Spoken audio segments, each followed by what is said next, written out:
No train.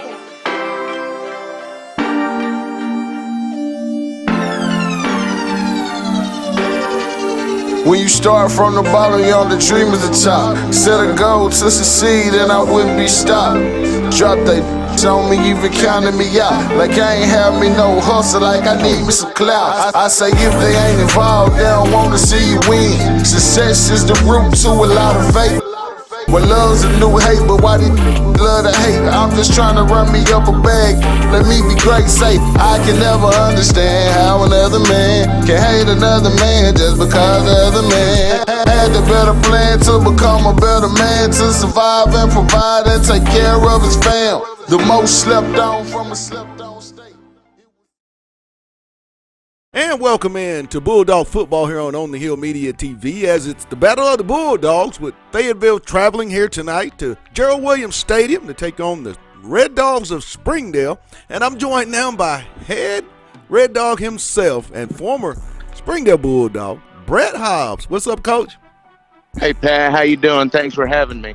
Brett, I'm doing very well. Your football team, not to the expectation, to this point, but a lot to build on. Talk about in year one, Brett, what you've been so excited and looking for the future from this, based on what you've seen in this body of work to this point. You're right. It's not up to our expectations, but I tell you, I think that we're on the right track as far as the accountability, the players' mentality, just them buying in and understanding what it means to wear that Bulldog jersey each night. And we're playing a lot of young kids getting experience, and the one thing that I can say is our kids will play hard each and every game for 4 quarters. When you look at this football team, that Fayetteville comes in ranked 3rd in the state, 5-2, undefeated in the league, having come off a big win at Harmon Field against another top 5 team in Bentonville. When you look at this team, Coach, and I know you were the defensive coordinator there last year at Springdale High, but look at Fayetteville offensively from a defensive standpoint. What is it that you guys have to take away? I mean, they have so many options on that side of the ball, but if you had to choose which one of which poison would you choose to eliminate first? Well, I tell you what, they're number 1 in the conference for a reason, number 3 in the state. They have just a tremendous team, but offensively they're so explosive and have so many different weapons. I think the biggest thing that we have to do is try to eliminate the big play. They have such big play capability. Our goal defensively is to just try to make them keep snapping the football. Not give up that big play, and hopefully we can get some turnovers or something good will happen if we just make them keep snapping the football. When you look at that their quarterback, senior Bladen Fike, I mean, when you look at Fike from last year to this year, Coach, what is it that impresses you the most about number 11? Well, I tell you what, there's a lot of things that you can say and how much he's improved from last year. I think one of the big things is being able, he's seen all different types of defenses, extra DBs in the game. But the one thing that he does is he can see the entire field. And as he scrambles a little bit, he keeps his eyes downfield and able to find those open receivers. Now, when you look at your offensive unit versus that Fayetteville defense, I mean, Coach, what is it that you guys kind of have to exploit in hopes to come away with this big major upset over one of the top teams in the state in Gerald Williams Stadium tonight? Right. In which I've been preaching all week long about the Battle of the Bulldogs and what great battles and rivalry it has been, and it's a little bit different now, but just trying to give them a little bit of history on it. But one thing we're going to have to do offensively, is we're going to try to have to control the clock. We're trying to limit their possessions as far as Fayetteville's possessions, but they're so good in every position Their secondary, their linebackers, their nose guard is a great player. So we're going to have to try and do things, maybe a little bit different, to possibly slow the game down and, hope to get a couple big plays. Some of those sophomores, and you have a couple playing on that defensive line, Coach, that we had a chance to talk about, in our preview show back in fall camp, or before fall camp, Mr. Spencer. Talk about that young man and just, his growth. Just in yet a sophomore year, he's got two, but, Brett, what are you seeing from the big fella down in the trenches? Well, I tell you, we knew early on that he was going to be a special player for us, and he's going to be a great player in years to come. But the thing that we see is, his maturity and just getting better each and every week. He does such a great job of being able to play with his hands and just understanding the game, recognizing, plays and diagnosing them, and just playing with a high motor. You can tell, even though he's a sophomore, he's not intimidated, and he's had a great year for us so far. Brett, you look over and I know just in our previous conversation here, just shortly, you mentioned you've spoken to your football team about this Battle of the Bulldogs rivalry. Both of us played in it. I mean, what were some of the memories that you had, either growing up, going to the game, or just being in it yourself? What game or moment stick out to you about this rivalry that you just will not forget? I think there's a few that stand out to me. When I was a kid growing up, I remember going to Razorback Stadium a couple times and being able to watch that game.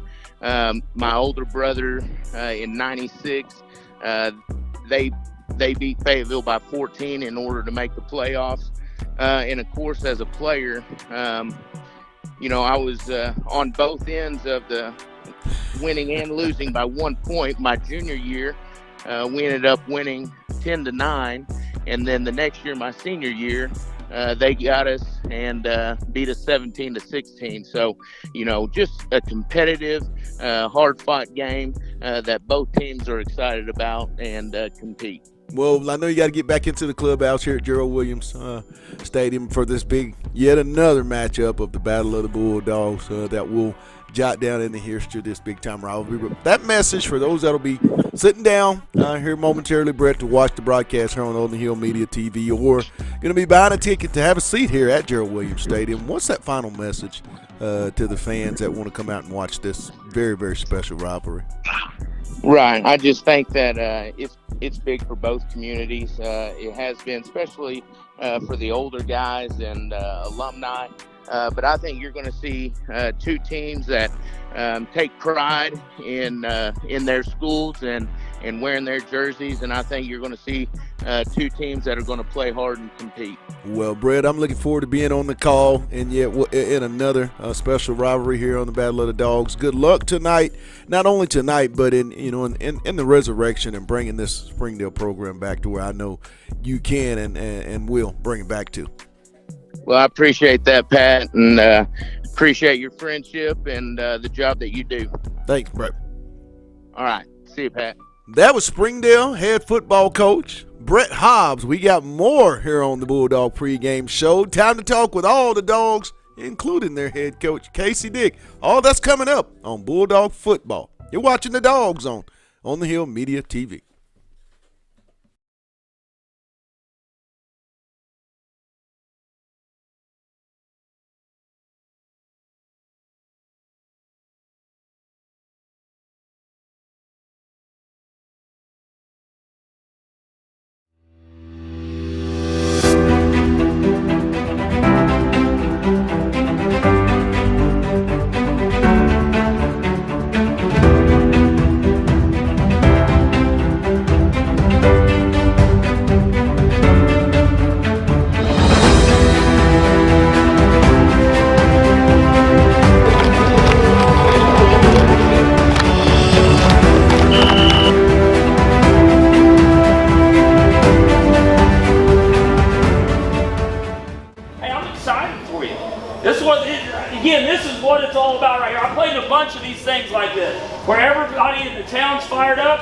This is the best part. You guys are the show. You're the show. They didn't come to watch me call plays. They came to watch you guys do your thing. I mean,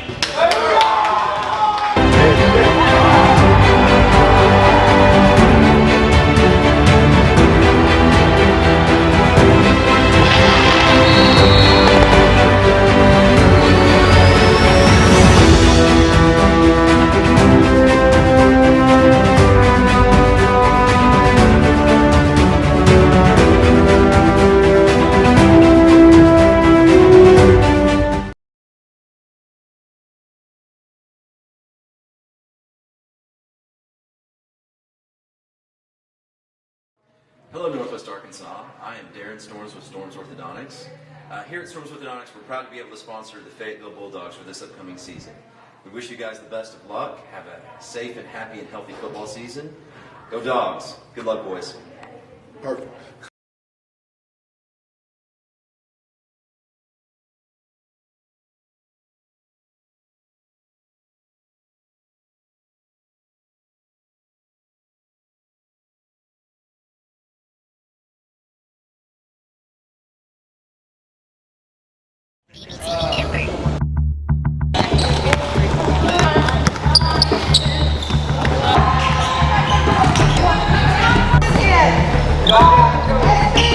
That's the difference between being able to play varsity basketball someday is being able to listen and do exactly what we ask you to do. Notice I stopped the whole practice for that one thing. Go.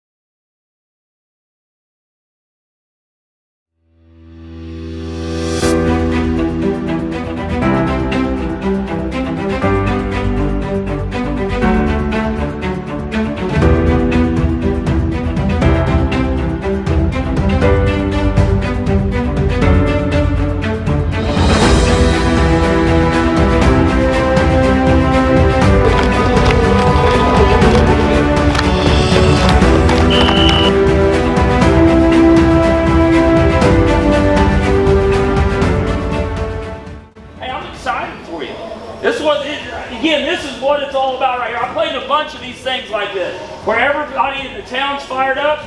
This is the best part. You guys are the show. You're the show. They didn't come to watch me call plays. They came to watch you guys do your thing. I mean,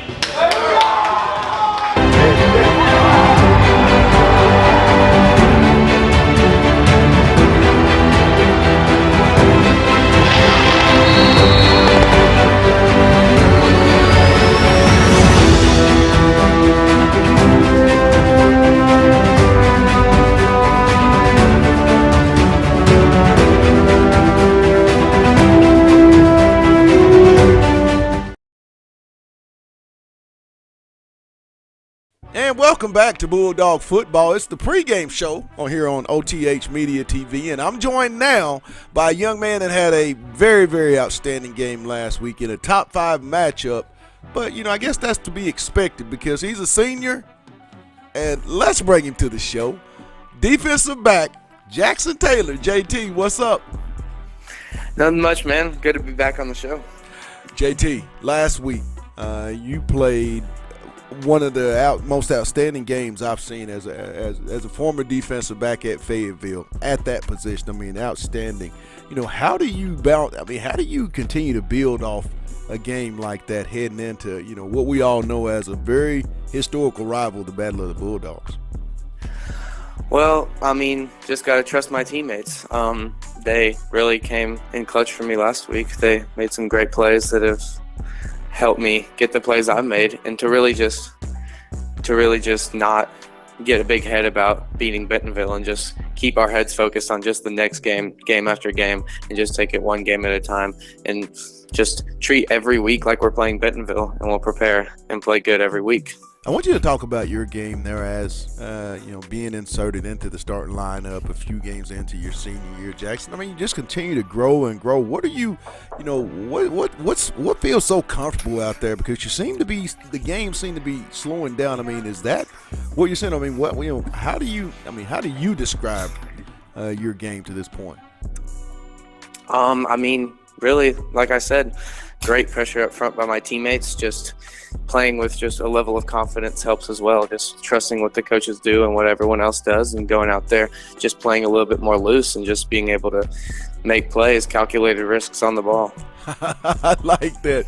When you look at Springdale from the offensive side of the ball, what is that you guys have noticed on film or, kind of taken that you have to really focus on to come away with yet another 7A West Conference win? Because we know, conference wins on the road are hard to get. Absolutely. You look at their record, 1-6, it doesn't show that much impressive, but honestly, you look at them on film and they're just a really well-coached, well-disciplined team, and they have some great athletes on the team. They have a great athletic quarterback and a great running back that we just need to keep in check and just follow what we do in the game plan, and we should be able to take care of business. Talk about just what makes this senior year and this season in your mind, Jackson, that you guys are on. I mean, what makes this so much different than, what you guys have experienced, your sophomore and junior year?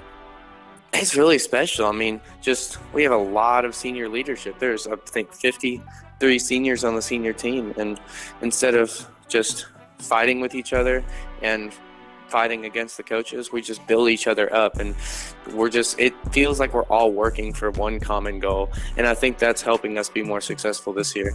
Take me in that room, be a scout for me real quick, Jackson, and tell me what that secondary brings. Yourself, Tyreek, Owen, Braylon, Ryan Maxwell. I mean, tell me what each senior brings to that room.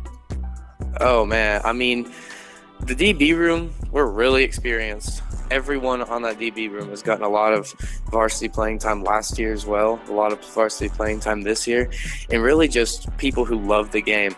Like, everyone on that secondary just loves the game, just puts in extra hours in film, comes in every time during class where they have some free periods, just try to get some more work in after practice. Just really special group of people.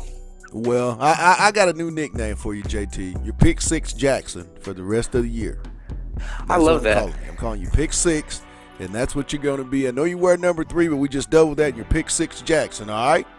That sounds great. Hey, JT, last words. I know I got to let you get back into the tunnel and get ready for this matchup here tonight at Gerald Williams Bulldog Stadium in another edition of the Battle of the Bulldogs. For those that are about to watch this game at their house on OTH Media TV, or they're about to get that ticket and have a seat, what's the final message from Jackson Taylor to the Bulldog fan base?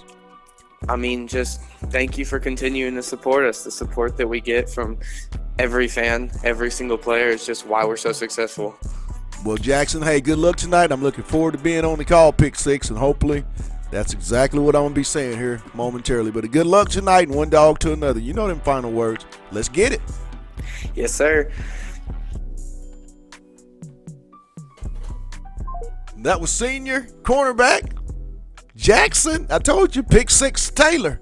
We got more dogs to talk to. It's Fayetteville Springdale. You're watching Bulldog football on the Hill Media TV.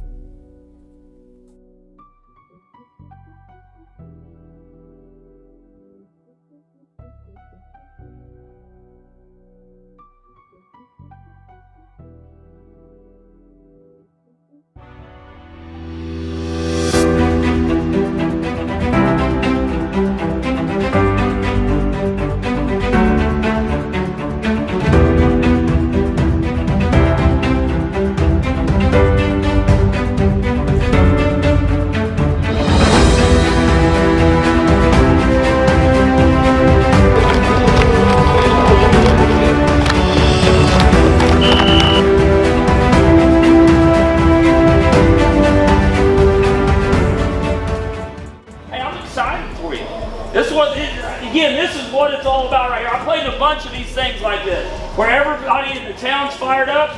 This is the best part. You guys are the show.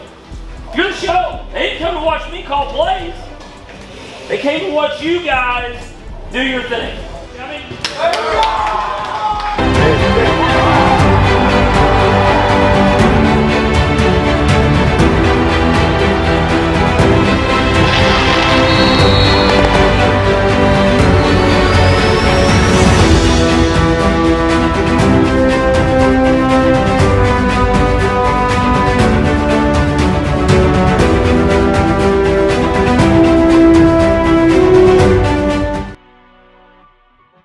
Associates started in 1973.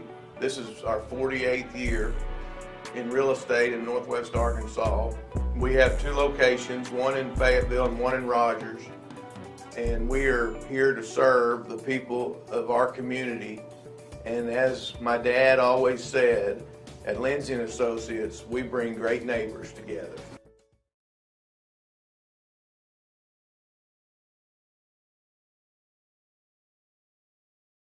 And welcome back to Bulldog Football here on the Hill Media TV. It's the pregame show, and I'm joined now to talk more dogs with senior wideout Hayes Robinson. HR, what's up? What's up? How you doing? Doing good, Hayes. Coming off last week, and congratulations on a big win, a big momentum win last week at home versus Bentonville. But coming into tonight's game, Hayes, how do you guys bounce back off such an emotional high? And now you're yet into another very big-time game, the Battle of the Bulldogs. Coming off that game, it was huge. It just gives us so much confidence going into these next 3 conference games. So hopefully we can just bounce back and get this first week. Now, I noticed you are a little, open-handed now. You got that cash taken off a couple weeks ago. How much better do you feel now running those routes and when that ball comes your way than you did, say, early in the year, Hayes? It was annoying when I was playing with it, but it's really easier now not having it on there. Now, looking at Springdale from the defensive side as an offensive football team, what have you guys, studied or noticed that you guys have to really, take advantage of to go on the road? Because we know getting road wins are real tough, but just to go on the road and get that conference win number 5. Can you say that again? What is that you guys have to hone in on to go on the road here tonight at Gerald Williams Stadium and come away with conference win number 5? Just keep playing how we've been playing and don't let anything up, and then I think we'll be fine if we just keep playing how we're playing. Hayes, what makes this year so much different than the previous 2 years? I mean, you guys are on a pretty special journey, but, why does this year feel so much different? It feels really good playing for Fayetteville Bulldogs because they represent a whole bunch, and coming off these last 2 years, they kind of been backing up and down. So playing good this year, it's a huge thing for us, especially being a senior out there. Now take me in that room, my man. You're a scout. Take me in that wide receiver room.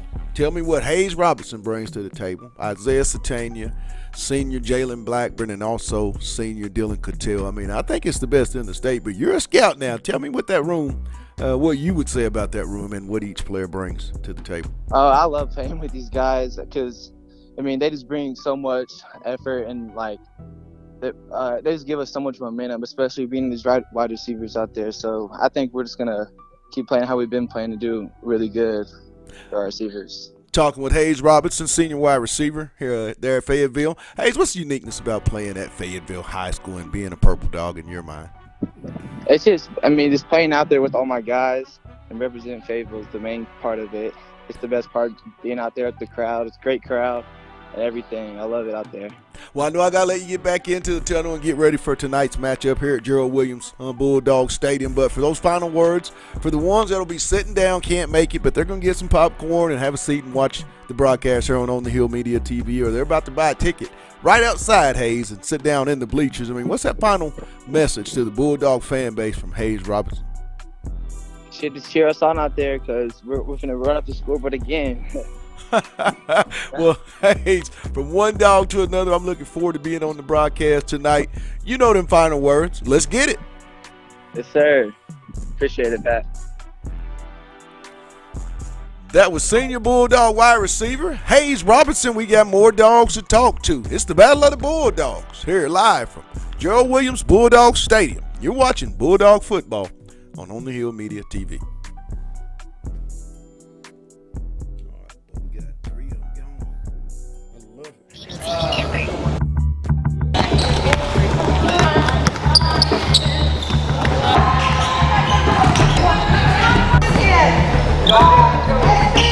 That's the difference between being able to play varsity basketball someday is being able to listen and do exactly what we ask you to do.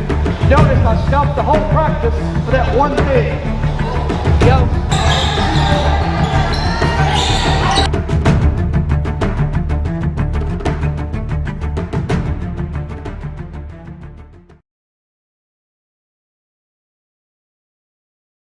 BBTV Network.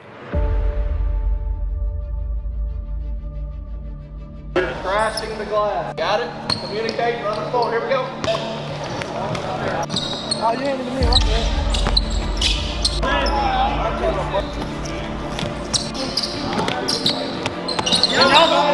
The volleyball line. It's about focus. It's about coming out here and doing what we ask you to do. I hear some of you coaching, but I don't see a lot of.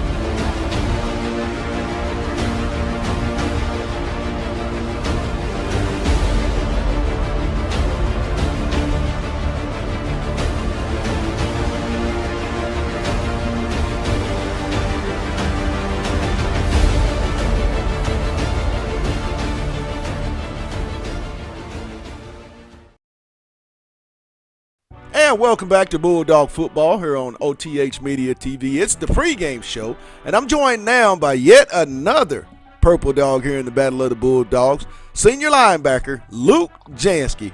LJ, what's up? Not a whole lot. Thanks for having me on. I really appreciate it. Luke, tonight, Battle of the Bulldogs, man. When you think about that, you've had so many times growing up watching this game, but being inside of it and now coming off that big win in a top 5 matchup versus Bentonville. I mean, man, you know, what's the temperature of the team heading into tonight's ball game? I mean, I think the biggest thing is that target on our chest just got a whole lot bigger, and now these teams that we're going to be facing the next couple weeks, I mean, their biggest goal is to beat us right now. I mean, we are the team to beat. And, you know, the history of this game dates back from even before I was born. This used to be the biggest rivalry of it all. So, I mean, you better believe they're going to be well coached and they're going to come ready to play.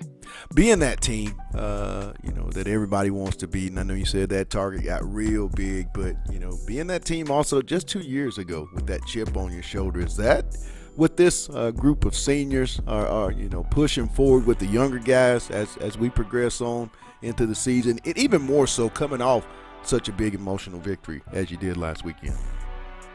Yeah, I mean, I think the biggest thing is just going to be taking the things that didn't feel good 2 years ago and even last year, and then just completely revamping that, and then taking the things that were good about it, adding that. And when those things start to work together, we're going to be a really hard team to beat. Luke, when you look at this Springdale team from a defensive standpoint, that Springdale offense, you know, you guys sit down and watch film all week about this Red Dog offense. What was it that you guys feel like you have to take away here at Gerald Williams tonight to come away with conference win number 5? I mean, I think number one is going to be shut down the run game. They have their offense revolves around 2 players, number 5 and number 1, the quarterback and the running back. They're both great athletes, both really good runners. And as soon as we shut them down, they're going to have to start throwing it over our heads. And I have enough faith in our secondary that will not be allowed. And shutting down the run is just going to be our priority. LJ, I want to talk to you about something that really goes unnoticed. But I, you know, being a Purple Dog and, you know, being a lover of football, I get a chance from where we are each and every Friday night to see just the big-time leadership that I see you and Cross Garner, even Caden Turner having to assume with Manny Powell going down. You know, he's a Power 5 guy heading to Arkansas, but you guys have really stepped up and I think have been the main reason this defense, I feel, is top 2 in the state. Talk about just the added, you know, responsibility that you feel, even more so as a senior, and then to be able to succeed and play as you are right now. How good does that feel? I mean, as we all know, Manny's a great player. I mean, he's committed to the Hogs, and whenever he went down, that was a big blow. And when I got the text that, hey, we need you back at inside, I mean, I knew I had really big shoes to fill, and just a lot of people, you know, they just see this, you know, Manny Powell was a phenomenal player, and I had to step up, and I just had to, you know, do the things I'm doing, and just got to be that guy, you know, and along with Cross, Caden, it takes all of us, and we just all need to pick up the slack that was lost when Manny got hurt. And then I think we're doing a pretty good job, and that's why we're the most physical team in the state, and no one really wants to play us. Now take me into that room. Tell me what you guys, yourself, Caden, Cross, and BY, Brooks, you're a check. I mean, tell me what each guy brings to that defense at that linebacker that makes that linebacker room so special. I mean, plain and simple, when you play us, you're going to know that you played us. You're going to feel it. You're going to feel it every snap. You're going to feel 11 hats on top of you every single play until you hear that scoreboard in the game. I mean, we're going to put the foot on the throat, and we're not going to let up until we know the game is over. And you're going to feel that, and you're not going to want any more. LJ, tell me what makes this senior year of football, Bulldog football, what makes this season so much more different than what it's been in the past, in your mind? I mean, coming into this, we just had, I mean, I'll be honest with you, last year, 2 years ago, this program, I mean, it disappointed a lot of people, and we just had a lot to prove. We had a lot of people to bring back to the games. And I'll be honest with you, I think we're on our way to doing that and doing that to our greatest ability. And we're just trying to bring back that rich tradition that Fayetteville football has. And I think we're well on our way. Now, what's the uniqueness in your words, LJ, about being a Fayetteville Bulldog? Say that one more time. The uniqueness in your words about being a Fayetteville Purple Dog. I mean, there's just so many things I could say, but I mean, one thing I've learned is that if you're not a purple dog, we are everyone's enemy. I mean, no one likes Fayetteville. That's what makes this program so great, because it just it's almost like a different level of just, you know, people knowing about us, talking about us. But what comes with that is a great responsibility to do what we do best, and that's win. I agree. So, last messages, LJ, because I know you got to get back in the tunnel and get ready for tonight's matchup here at Gerald Williams Bulldog Stadium, the big battle of the Red Dogs and Purple Dogs. But that final message for those that'll buy popcorn, have a seat at their house, can't make it, and they're going to be watching the game here on OTH Media TV, or they're about to buy a ticket right outside that stadium and have a seat. What's the final message from Luke Janske to the Bulldog fan base? Just that we are well on our way, and if, you know, hop on the bus, because we're not going to stop until we're at War Memorial Stadium December 7th or whatever it is. We're going to do everything we can to get there, do everything we can to win, and beat every opponent on the way there. Well, Luke, I'm looking forward to being on the broadcast here momentarily for another matchup. I mean, I played in them, so I can tell your excitement, and I'm really excited to watch you guys do what you do. But as always, my man, thanks for taking time on the show, and from one dog to another, you know them last words. Let's get it. Yes, sir. Thanks for having me. That was senior linebacker Luke Janske for the Fayetteville Bulldogs. We got more Bulldogs and more Bulldog pregame show to get to. It's Fayetteville Springdale, the Battle of the Bulldogs, on OTH Media TV.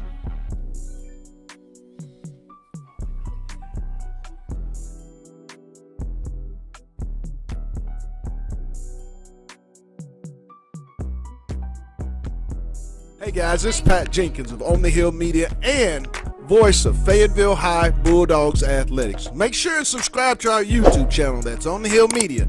Make sure you hit the bell for all notifications. As we say, let's get it.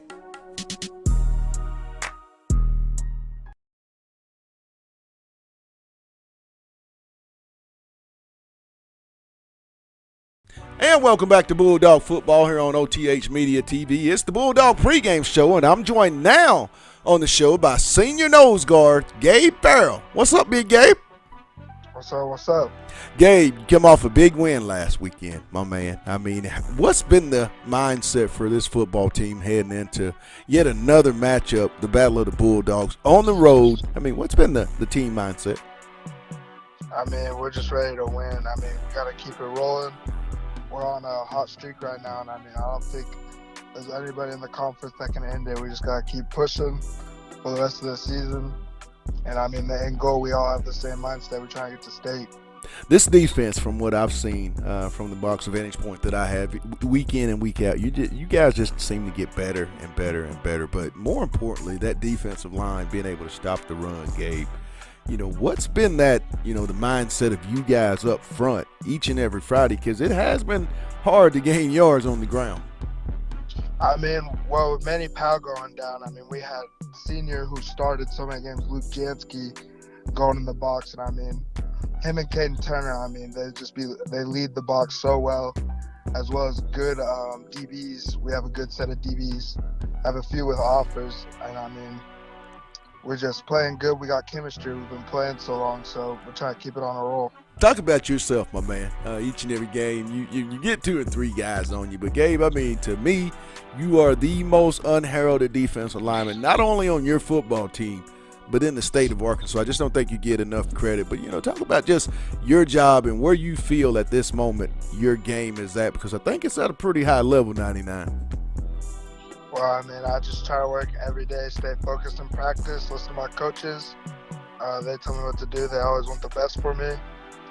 And, try to dominate, going with a killer mindset every game. When you look at Springdale as a defensive line and a defensive room, I mean, what is that you guys have noticed about this Springdale offense that you guys have to really focus on to be able to come here on the road tonight at Gerald Williams Bulldog Stadium and then leave here 5-0 in the conference? I mean, well, they got Landon Phipps at QB, pretty fast runner, and Davon Sparks in the backfield. So I feel like if we shut them down, we'll have a pretty good night on defense. When people think of this defense, Gabe, I mean, what is it that, they should say, the first word out of their mouths about the Fayetteville Bulldog defense of 2021? The best. What makes this year so different? I mean, from your sophomore and your junior, I mean, what makes the 2021 version of Fayetteville football so much more different? I mean, it's everything. The coaching staff stepped up, the players stepped up, and so, I mean, that leads to wins. We got a great new OC. All the defensive coaches stepped up, and I think we're just so much better. I know I got to let you get back in, my man. And, hey, I want to thank you for taking time out here on the pregame show. You got to get back in that tunnel because you got a big one coming up. Red Dogs against Purple Dogs. But those final words, Gabe, for people that may not be able to make it, and they're going to be sitting at home watching the Bulldogs here on OTH Media TV, or they're right outside there, my man, buying a ticket, about to take a seat. What's the final words to the Bulldog fan base from senior nose guard, Gabe Barrel? Get ready for a show. Well, big number 99, I'm looking forward to the show. Keep doing what you're doing, and them last words from one dog to another. Let's get it.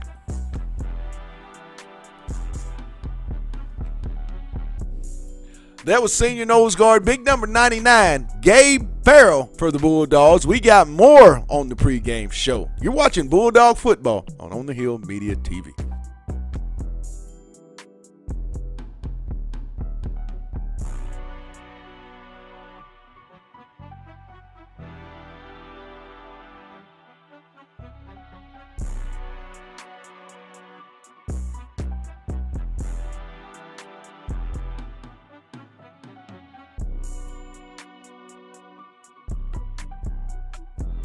And welcome back to Bulldog Football. It's the Bulldog pregame show here on the Hill Media TV. And I'm joined now on the pregame show by senior wide receiver Dylan Cattell. DK, what's up? What's up? DK coming off a big win last weekend at home at Harmon Field versus one of the top 5 teams in the state, the Bentonville Tigers. You guys come in here 4-0 with a big bullseye on your chest. Battle of the Bulldogs. I mean, what's been the mindset heading into this week's ball game? I mean, after that big win, we just need to stay focused and not have a big head and just go and do our thing and finish out this conference play. You guys seem to be able to make a lot of really amazing adjustments throughout the year after halftime. I mean, talk about the ability to make so many outstanding adjustments. I mean, how has that been a plus for this Bulldog football team this season? I mean, it's been great because some games we've come out kind of not focused up or something in the first half, and after halftime we've been able to just get calmed down and focused in and come out strong for that second half. You're getting more and more involved in the offense, you know, because I see Jay Will calling your employee number 8, even more so as we get deeper and deeper in the conference. How good does that feel to have your number called in some very, very crucial times? I mean, you go back to Bentonville, there's Rogers, just some games that your number's been called and you've been able to come through. How special is that? It feels good to know that your coach relies on you and your team relies on you, and they think, or they know that you're going to be able to get it done and do good.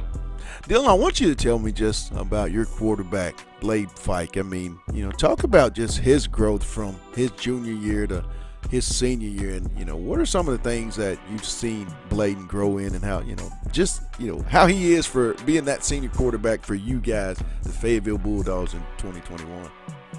I think he's grown a lot, and he's made a lot of great, smart decisions this year, and just been playing a whole lot better football and throwing the ball better, and I think he's come a long way.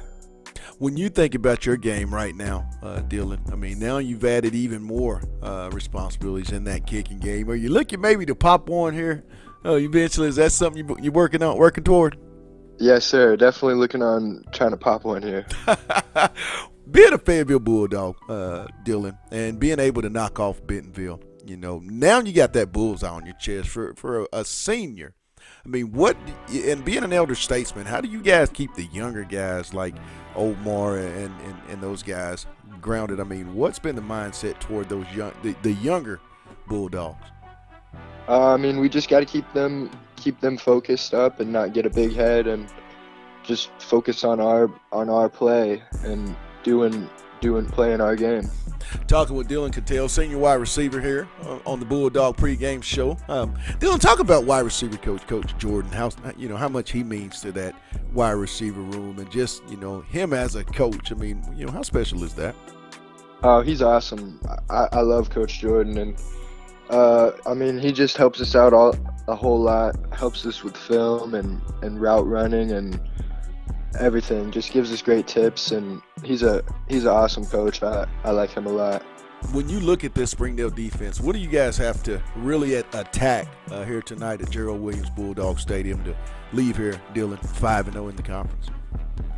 We need to really take advantage if they're gonna double team the outside guys or focus on covering up Isaiah. We need to really focus on making some big explosive plays on the inside receiver part.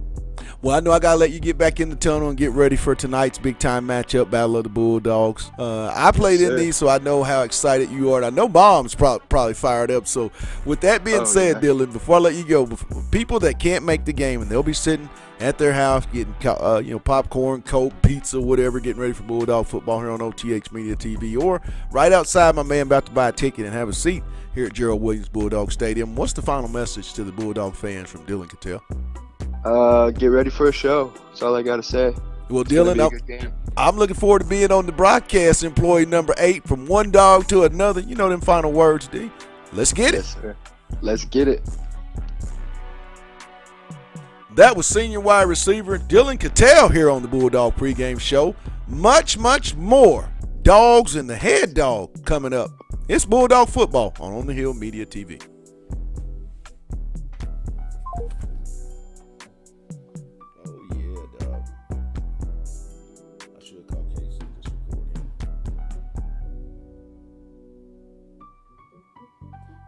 Casey and Bandy, I just got them two. That's it. We done did everybody else. Yeah, we got it.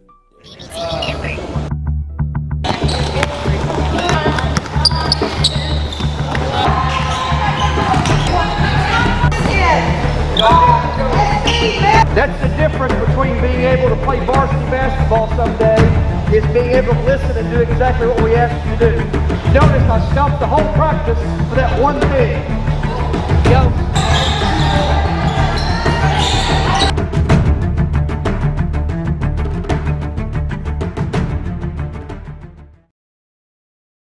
And welcome back to Bulldog Football here on the Hill Media TV. It's the Bulldog pregame show, and I'm joined now here on the show by senior offensive tackle Grayson Bandy. GB, what's up? What's going on, man? Hey, coming off a big-time home victory over a top-5 team in the state last week in Fayetteville at Harmon Field. Grayson, coming off that very emotional high, what's been the mindset of this football team heading into this matchup on the road in yet another emotional game, the Battle of the Bulldogs? We're kind of just moving on, just like we're totally forgetting about. We're trying to like forget as much as we can about last week, and just put it behind us, and act like we're back to the beginning of the season. Like we're not really thinking about our past at all in any way. We're just moving on like we're 0-0 right now. Grayson, the offensive line, I mean, you guys have been putting in like big-time work. And we say in the SEC and also, too, in the 7A West, it means more in the lines of scrimmage. You guys have been really a force. I mean, you make great adjustments in that second half. What do you guys attribute that to, that you come out with even more force in the second half than you did the first half? I think a lot of it on the offensive line is that we're all seniors, and we know like that was the last time we were going to play Fayetteville or like any other team in the regular season. That could have been the last time we ever see them. So the fact that we're all seniors, we just really want to come out and win the game and put it all out on the line and not leave anything else on the field for the rest of the season. Be an offensive line scout for me, GB, and take me in that room and tell me what you guys, your brothers, bring to the table that makes that offensive line what I consider one of the best in the state of Arkansas. I think you would see that we're all different. I mean, we're all good in our different ways. Like some of us are really aggressive, and I wouldn't want to go up against them. Some of us are just really good with our feet, and some of us are smart, and we all just contribute that to each other, and it kind of like works off of each other. And we all, it's like a moving machine with all the gears. It works out really well. What's it like when you out there on the field last Friday night? You see number one take a reverse, and then he goes 60-plus yards to the house. I call it 88 now at the gate. But, I mean, from an offensive lineman standpoint, how relaxing is that to know that you have a guy that, if you'll just give him the space, he'll go ahead and do the rest? Really good. It's always like really relieving whenever our skill players make plays like that for us. I knew whenever we called that play, we were either going to get 40-plus yards or maybe a touchdown on it. Because last time we ran that play was the first play of the season against Conway, and we scored on it. So I knew that that reverse, that outside reverse, was going to. It always works. It has right now, and I knew Isaiah with his speed. I trusted him enough to make it all the way down to the end zone. I want you to talk about Coach Jay Wilkerson, GB. I mean, the new offensive coordinator coming in from Broken Arrow to be the OC there at Fayetteville. How much of an impact has Coach Jay Wilkerson made for this entire offense there at Fayetteville? It's crazy. I don't know how he does it. He's like an offensive genius. I remember one time he drew up a play and took him a minute to draw it up, and he drew it up. And I don't really know too much about receiver routes and stuff, but he called out that one of them was going to be open. That was the play that Locke McKinney scored. I think it was a 20-yard wide open touchdown. He drew that play up in a minute. There's no doubt that he is an offensive genius and he knows what he's doing. As an offensive line, GB, you guys get there in the fourth quarter, and then Coach Jay Wilkerson, he just starts to call running plays. I mean, is that a big-time confidence boost that when the game is on the line, Coach Wilk and that staff will put it on you guys' back and let y'all take it on home by running that football? Yeah, I attribute that a lot to us, but also a lot to our running backs too. Uriel, Espino, and Omar, they really know how to break tackles and get out and especially Uriel knows how to get those extra few yards, yards after contact, and he knows that we can always get 3 or 4 yards off of a carry, and that's a big confidence boost to us. Tell me about Bladen fight his senior year. I mean, how excited are you to watch Bladen and his growth from, where he was last year and what he had to go through to the season that he's having right now? Oh, yeah, he's grown a lot. I've known him for a while now, and I mean, he went from being a kid who never got a varsity start, and I remember seeing him walk into the North Little Rock game and kind of worried for him. But even from then on, I knew he was going to be something. And this year, he's really showing up. I remember in the first, I think the first 3 games, his first 2 games, I did his averages for him, just because I was curious, and he was doing 3 times more yards a game than he was last year on average, and he has grown so much, and that's also a really nice confidence boost to our offense because we know we can trust him and the skill players with him. Grayson, when you look at this Springdale defense from the film that you guys were able to digest. What is it that you guys as an offense have to take control of to come in here tonight at Gerald Williams Bulldog Stadium and then leave this place 5-0 in conference?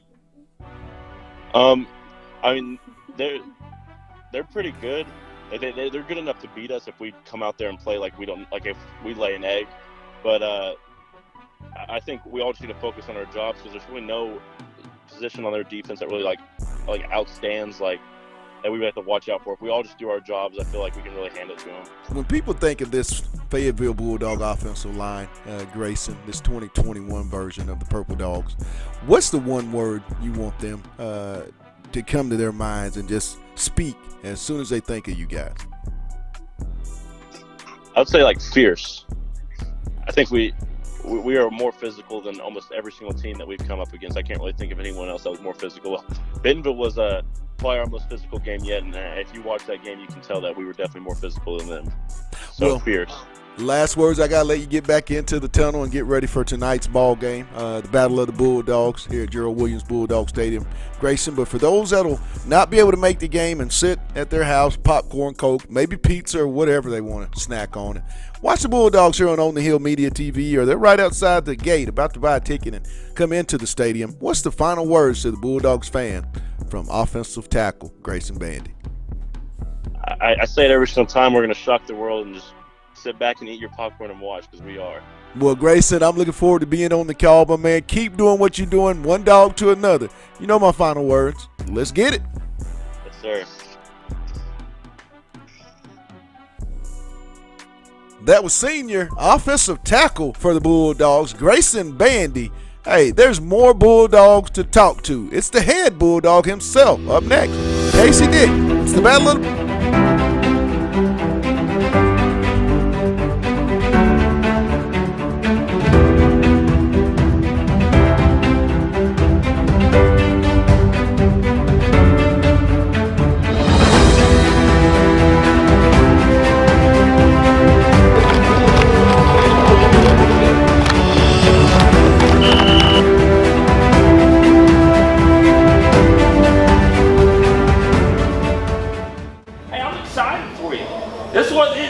This is what it's all about right here. I played a bunch of these things like this, where everybody in the town's fired up.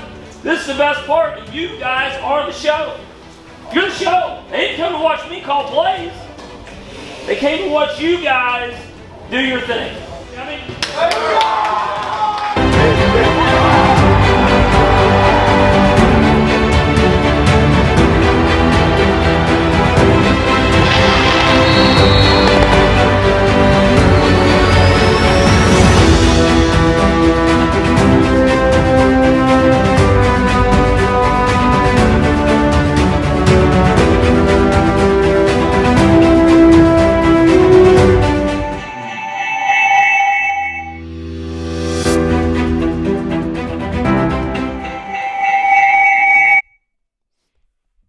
Welcome in to Gerald Williams Bulldog Stadium here in Springdale, Arkansas, on the campus of Springdale High School, where we're getting ready for yet another version of the Battle of the Bulldogs. And I'm joined here in the box at Gerald Williams Bulldog Stadium by the linebacker, former Arkansas Razorback and Green Bay Packer, my man, A. Hicks. What's up, brother? What's going on, Pat? How you doing today, brother? Another Friday night, Anthony. Fayetteville coming in off a very big time, very emotional win at home last week, a top 5 matchup versus the Fayetteville Tigers.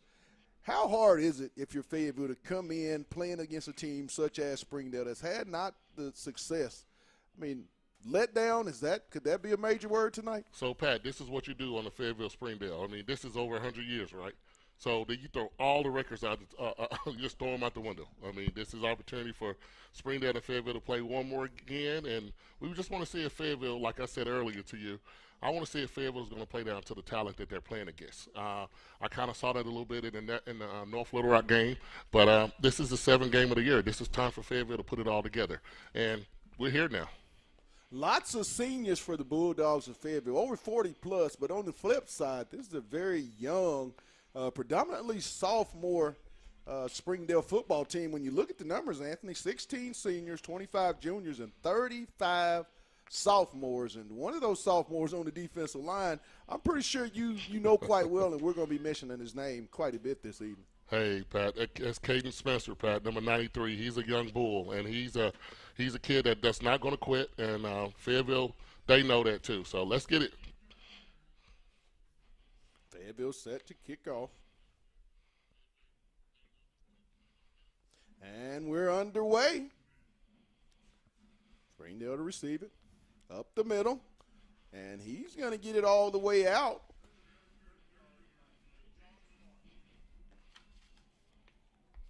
To the Springdale. I believe it's going to be at the Springdale 32-yard line. Yeah, that's Mr. Tajon Sparks, Pat. He's a Mr. pretty Sparks. fast kid. I watched him in track all last year. Fast kid, very athletic. Springdale will set up 1st and 10. And the first drive here at Gerald Williams Stadium.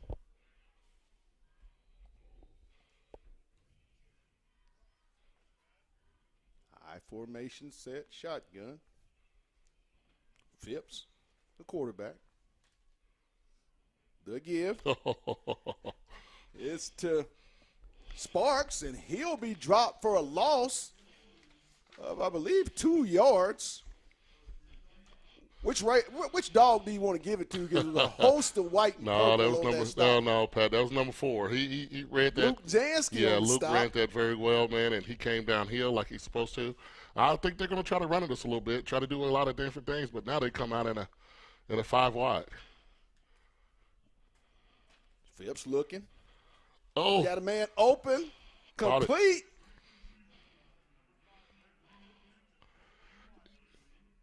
Yeah, Pat, that was a call play. They watched a lot of film. That was a call play. Great play down the middle. That was caught by number 7. Wiley on the Yeah, reception Danish Wiley. for Bulldogs. 1st and 10, Springdale at the Fayetteville 47-yard line. Phipps in shotgun, split backfield. Phipps is keeping it. He breaks the line of scrimmage, and it looks like he's going to go all the way for the touchdown. I told you, Pat. Springdale, 41-yard RPO for Springdale. Yes, Pat. I mean, I told you, Fayetteville has a tendency to play down to the talent they're playing against, and they're taking these guys lightly, and they just ran it down their throat in the first drive. He wasn't touched at all, No. Anthony. So Springdale with a chance to go up 7-0 here with 10:53 in the first quarter. Extra point is up, and the extra point is good. So the Bulldogs of Springdale are the first to get on the scoreboard, 7-0. Anthony, I mean, just not the and you said that you felt like it would be a letdown here early in the ball game, an emotional letdown, which is kind of to be expected, but kind of not when you think about it. No, Pat, it's not to be expected at all, but it was something that I've seen from the tendencies that they've had over the last 2 years, but also this year. They seem to have a letdown. Right. And as my grandmother would say, you're smelling yourself a little bit. You know, I mean, it's time to play football, and Springdale is here to knock off the number 1 team and shock the world. Absolutely. And I know that's exactly what Coach Hobbs is telling them. Hey, let's shock the world. Nobody's expecting us to do anything. Dylan Cattell back deep for the Bulldogs of Fayetteville. 7-0 Springdale here at Gerald Williams Bulldog Stadium. Oh, onside kick. Little squib kick's going to be fielded by McComb. Oh, no. He's going to get it upfield. He'll get it across midfield. No, that's Mr. Clark. That was Tyler. Who? That was Tyler Clark. Oh, Tyler Clark. I'm sorry. Man, these kids. Bulldogs set up. First down at the Springdale 49-yard line. Trips left. They're going to try to play Isaiah man-to-man. Lord have mercy. Okay. Murray, single back set. Call a penalty. Okay. Fayetteville's going to go 5 wide, and there's some illegal substitution, Fayetteville. Illegal substitution. So the Bulldogs will start 1st and 15. I mean, Pat, you go 5 wide, you can't have a back in the backfield. Okay, I mean that's a sophomore mistake by Mr. Omar Murray. Right, you right. can't have 5 in the backfield on 5 wide. Okay? Empty backfield, Fike in the shotgun for the Bulldogs. The snap. He's looking. He's going to step up in the pocket. Just throw it incomplete.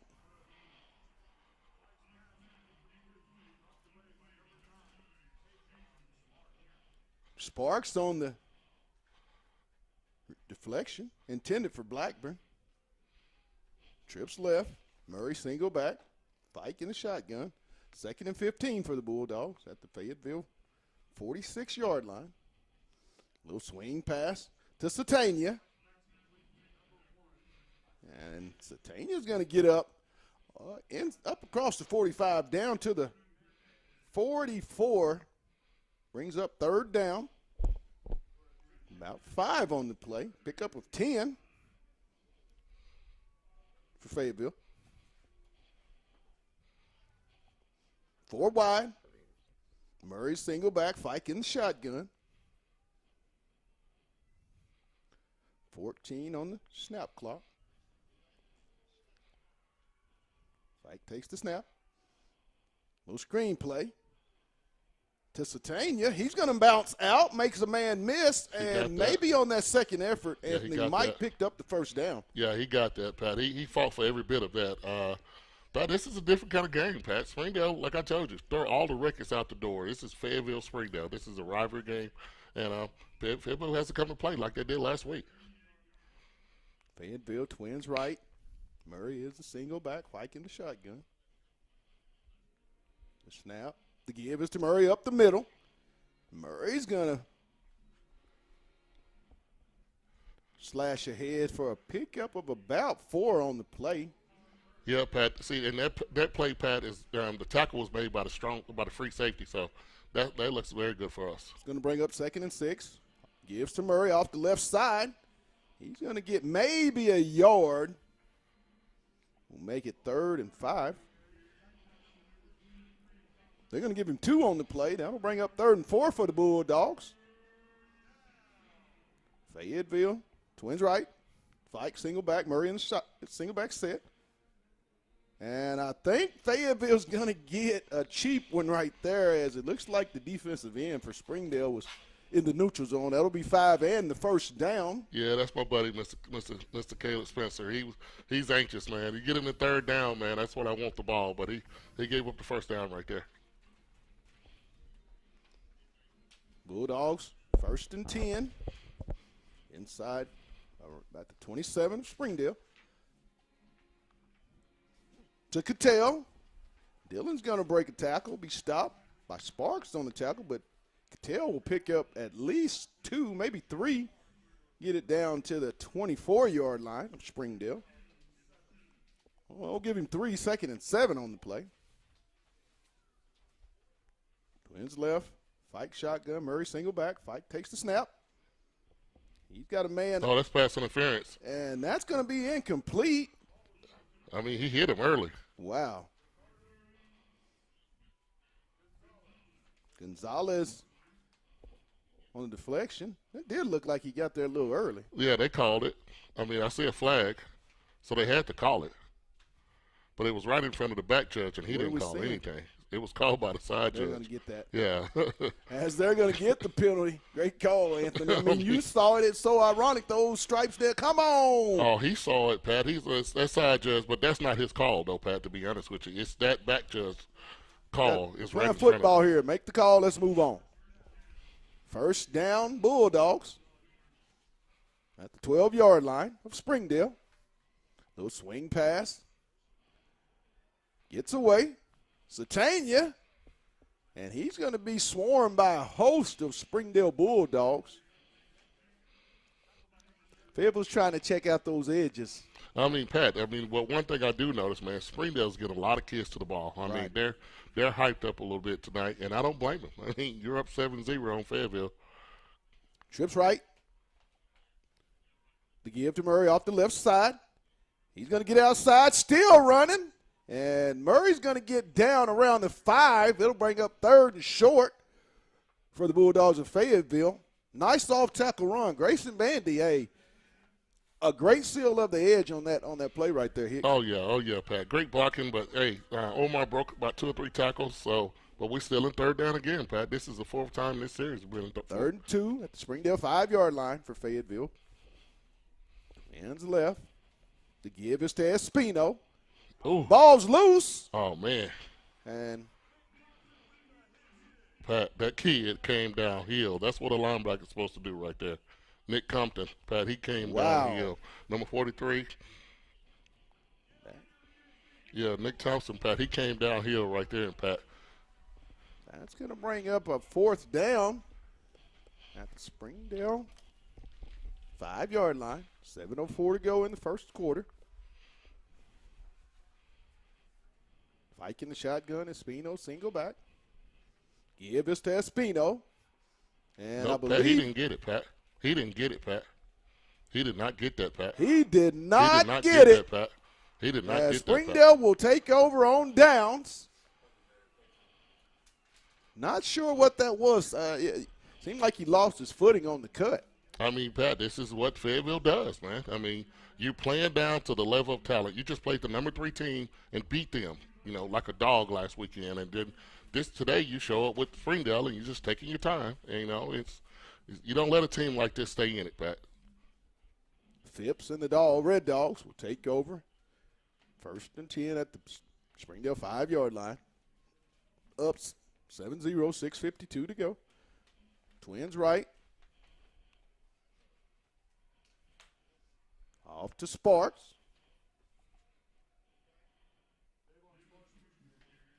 He'll get maybe a yard. No gain. Or they're going to call it no gain. Springdale's going to rely on number 1 and number 5 on the offense. And also, too, Pat, they're going to try to get it down the seams a lot on us. They're going to try to overload the outside the hash and try to bring something come across the middle or something deep in the seams up between the hashes. 2nd and 10 for Springdale. Phipps. The give is off to Sparks. He makes a quick cut, and he's going to get up close to the 1st down. Going to bring up 3rd and 2 for the Red Dogs of Springdale. 5:59 to go in the first quarter.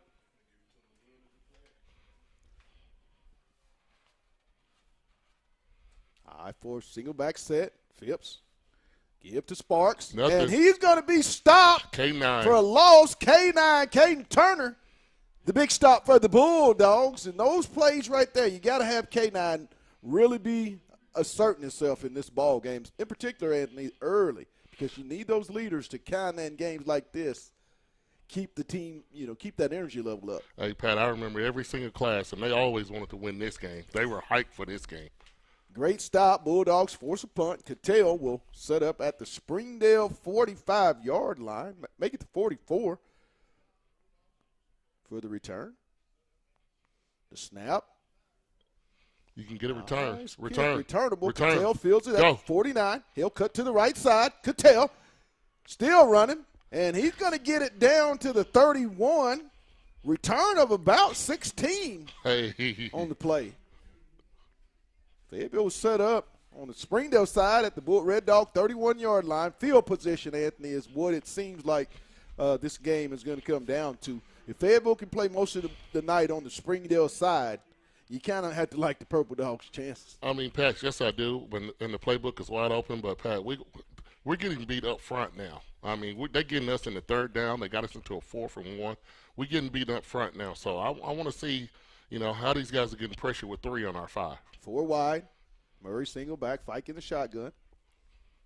The give to Murray up the middle. He'll cut. He's going to make a man miss at the 5, down at the 4-yard line. Great draw play, it seems. And, I mean, that hold by the guard to guard, Anthony, incredible. Bulldogs 1st and 10 at the Springdale 4-yard line. 1st and goal. No, take your time. Motion. The flip to Cattell. Cut. He'll go around the right side, make a cut. Touchdown. Touchdown, Fayetteville. Dylan Cattell with the 4-yard run for the Bulldogs. Talk about Fayetteville and that offensive line on that drive, I mean, the holes, Anthony, you could have driven not one, not two, not three, but four Mack trucks through some of those holes. So what they tried to do in the first quarter, the first series, Pat, they tried to run a counter OT, and that those linemen have been taught, follow that guard. If you follow that guard, Fayetteville kind of takes their time a little bit, but if they follow the guard, they can get in the backfield, and they've been, pressing hard with his free safety and also with the linebacker. But Pat, Fayetteville changed that this time, and they start running actual dive plays and start caving in the inside of the line, turning out with the outside tackle, and Omar wide open. Right. There was an offsides on the extra point attempt by the Red Dogs of Springdale. Fayetteville will be set to attempt retry the extra point. Score 7-6. 4 minutes and 37 seconds in the first quarter. In the battle of the Bulldogs. Kind of like to see that score, Fayetteville's second drive, after being stopped on downs, to go in and get this, settle down and get this touchdown and get the playing field 0-0 again. Absolutely, Pat. And this is a big game. I'm sorry if Springdale is not the way Springdale of old, but they're still Springdale, Pat. Right. And I don't care every time we touch Gerald Williams Bulldog Stadium. Oh, looks like the Dogs may talk about it and go for two here. Yeah, Pat. They had another offsides penalty, Pat. And Oh, they had us half the my. distance to the goal line. So That was one of the things, Anthony, when I spoke with Coach Brett Hobbs earlier, came over and did a talk with him, and that's some of the things he said with their youth and inexperience. They make very inopportune mistakes at critical moments. Bulldogs set for two, 4 wide. Espino, single back, Fike in the shotgun. There's a snap. Wide open. Oh, my God. And Come Fike on, Blake. overthrows. God, Fike. I mean, wide open on the two-pointer. Pat, So he threw it out of bounds. with the score, 7-6, 4:36 to go, Springdale up 1 on the Bulldogs. I mean, it was wide open. Great play call. He threw it out of bounds. Fike, that's something that, he does a little bit. I mean, he'll start off slow, and then, we all have seen Bladen Fike be Bladen Fike. In the second half, that's when he seems to really lock in. Yeah, he's had a phenomenal season. The only game that I've seen where he's had a lack of concentration was in the North Little Rock game. Southside game was a little bit hesitant in the first half, but tonight is going to be about decisions. Springdale is playing with a lot of emotions. We have to pick it up here because we're still behind, Pat. Bulldogs set to kick off. Springdale up 7-6. There's the kick. It's going to be fielded at the Springdale 7. Be returned to the right side. And he's going to get it back to the Springdale 28-yard line, where the ball will be spotted 1st and 10. Fayetteville's defense in that last series seemed to be settling down. It's quite clear, Anthony, they're going to try to run the ball. Don't really feel confident when you watch this Springdale team this season in their passing game. So you kind of want to watch that as well. Make them one-armed. You got to bring pressure, Pat. That's your claim to fame. But I think Fayetteville's trying to get pressure with 3, so we're going to see what they play. Trips left. Phipps. Sparks in motion, will be back in the backfield. Phipps. Swing pass. Little short dump pass. Right there in the flat. Janske on the stop. Gain of 6. Up to the 26-yard line. 30. I'm going to call it 30-yard line. 2nd and 4. Twins right. Split back set. The give. Phipps is going to keep it. And he's going to be stopped, but he'll pick up the first down. Looks like that was Mr. Braylon Palmer on the stop for Fayetteville. And see, Pat, that's the middle linebacker, okay? I know, the middle linebacker's supposed to take that, but the backside safety, that's his deal. He has to take that play. Those numbers don't add up when you got, when you have that, we in this defense. Phipps, the keeper, See, the numbers don't He's add up up. the They're middle killing of the us, Pat. field for another They're killing first down. Pat, the numbers don't add up. Fayetteville's playing, and they're playing a three-man front, and you're trying to play a three-man front, and they're going to run the ball on a three-man front. I mean, it's just like watching Arkansas Razorbacks. Right. I mean, you run a three-man front, run the ball. The numbers don't add up. Ball and at they're the running the ball down Fayetteville's throat. 46-yard line, 1st and 10 for Springdale. 3:21 to go in the first quarter. Phipps in the shotgun. Sparks single back. Now they went to a four-man front. The give is to Sparks up the middle, and he's going to pick up about 5 on the play. Luke Janske. No, that's going to be 4. Janske on the stop for the Bulldogs. No, pick up a 3. Ball at the Springdale 49-yard line. 2:55 to go in the first quarter.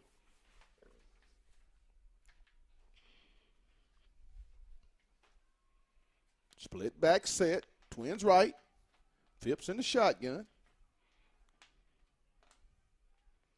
Phipps, swing pass in the flat, complete. And he's going to be tackled by Maxwell.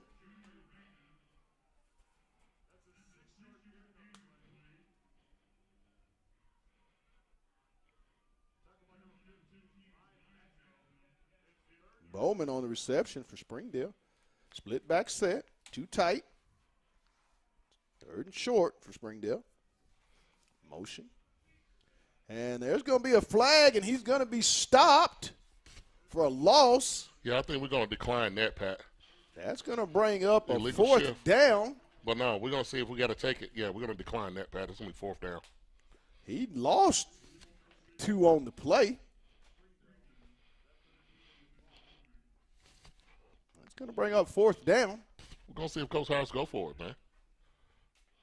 Loss of about 3 on the play. That'll bring up 4th and 4. Oh, they're going to punt it. As the punt team for Springdale will make its way out. No. No, I think they're going to go for it. Yeah, they're going to go for it. Springdale's going to go. Split back. Phipps in the shotgun. Twins left. He going to keep it, Pat. Looks like they're going to try to draw the Dogs off sides. No, Pat, he's going to run it, Pat. Because we're in a 3-man front, Pat. He's going to keep it. Phipps. Comes the pressure. Not today. And Johnson's going to bring Phipps down for the big loss. The Dogs take over on downs. JJ beat him on that one. Hey, man. Hey, finally got it, man. They've been holding him all night. I wouldn't have never called that play. I mean, if they went in a 3-man front, you got to run the ball. But he's trying to throw the ball on a 3-man front. That was dead from the start. J.J. Johnson, the senior. Talk about the move. It seemed like, Anthony, it was a little inside move, and when he got past the tackle, it was, zero-in hunting season, you don't throw the ball. it. Hey, man, he was trying to throw the ball against that 3-man front. That was Bulldogs take over at the 43. Fight. Got He's it. gonna pump it. He's got a man deep. Complete. Oh, man, 3 people. 3 Isaiah people. Satania for the touchdown, Bulldogs. Quack, Pat. There was 3 people around Woo! Woo! Oh, my God. Number 1. Mama. There goes that man. Quack, Pat. There was 3 people around him, Pat, when he caught that play. And they literally grabbed him on the out and up. And he got out of it and caught the ball. Yeah, we talked with Isaiah in last week's pregame show, and Isaiah did say 2, 3. He didn't think anybody in the state could guard him. With that, I think Isaiah's gone over 1,000 yards, and he's gotten double-digit touchdowns as that's his 10th one on the season. I mean, Pat, isn't that not what he's supposed to do? Bulldogs set to go for 2. Trips right. Espino single back. Fike in the shotgun. The snap. Fike's looking. He'll scramble to the left side. He's going to cut it. Get it. Got it. In for the 2. And that's going to make it 14-7. Bulldogs. Just seems like after that first initial drive with the Fayetteville and their senior leadership just settling down, and seems like defensively they're starting to kind of get a handle. Now, Springdale has gotten some runs with the quarterback, the RPOs, but for the most part, it's been, it's been slim pickings. No, Pat, I kind of, it's not been slim pickings, Pat. I mean, they came in with a game plan. They came in with some scripted passes and some scripted plays. They watch film, and they know what they have, and they know what they can do. And Pat, they got a lot of yards. They probably they probably outgained us already. We probably equal right now. But Pat, this game should be 21-0 by the end of the first quarter, and we're 14-7. So we're not out of the water yet, Pat. 1:29 in the first quarter. Bulldogs lead it 14-7 here in the Battle of the Bulldogs from Gerald Williams Bulldog Stadium. The kick will be fielded at the Springdale 2. And he's going to make a man miss it, but he's going to be brought down just around the Springdale 24.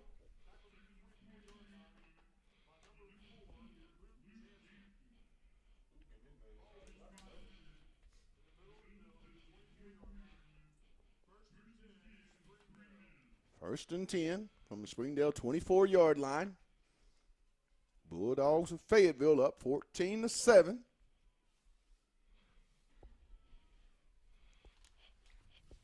Red Dogs of Springdale will come out 4 wide. Single back, Phipps in the shotgun. Watch Mr. Clark on this. So Tyler Clark might get one. Bulldogs need to come with pressure. There's a snap. He's under pressure. Ugh. And he's going to be sacked for a loss. As you can tell, the drip is starting to drip a little faster. Yeah, that's a little sign. Fayetteville defensively. That's a little sign of desperation by Springdale trying to run a trick play out of the Wildcat on that. That didn't work. Loss of 1 on the play will bring up 2nd and 11 back at the Springdale 23-yard line. No, they lost 1. They lost 1 or 2 on that one. 4 wide. Single back. Phipps is in the shotgun for Springdale. The snap. Come on. Here comes the pressure. Jump it. A pass. Ugh. And it's going to be caught. Woo! Hey. Sparks on the reception, and Jackson was right there to jump it. Sparks made a great play. Yeah, and that was a great ball. Great players make great plays. Yeah, sometimes. and that was a great ball. I mean, Sparks is a phenomenal athlete. Been, the bell carrier for Springdale. Good kid. 15-yard reception brings up 1st and 10 for Springdale. The give is to Sparks around the right side. He's going to get around the corner, and he's going to be knocked out of bounds after a pickup of, give him a roughly 9 on the play. Get it up around the Bulldog 40, we'll call it the 47. Oh. No.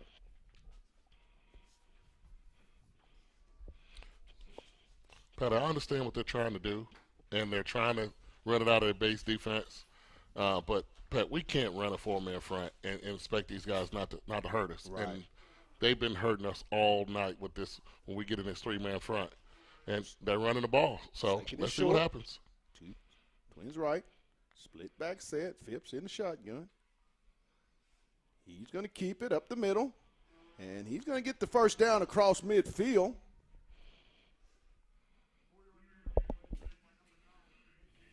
Yeah, he's going to get it down to the Fayetteville 49-yard line.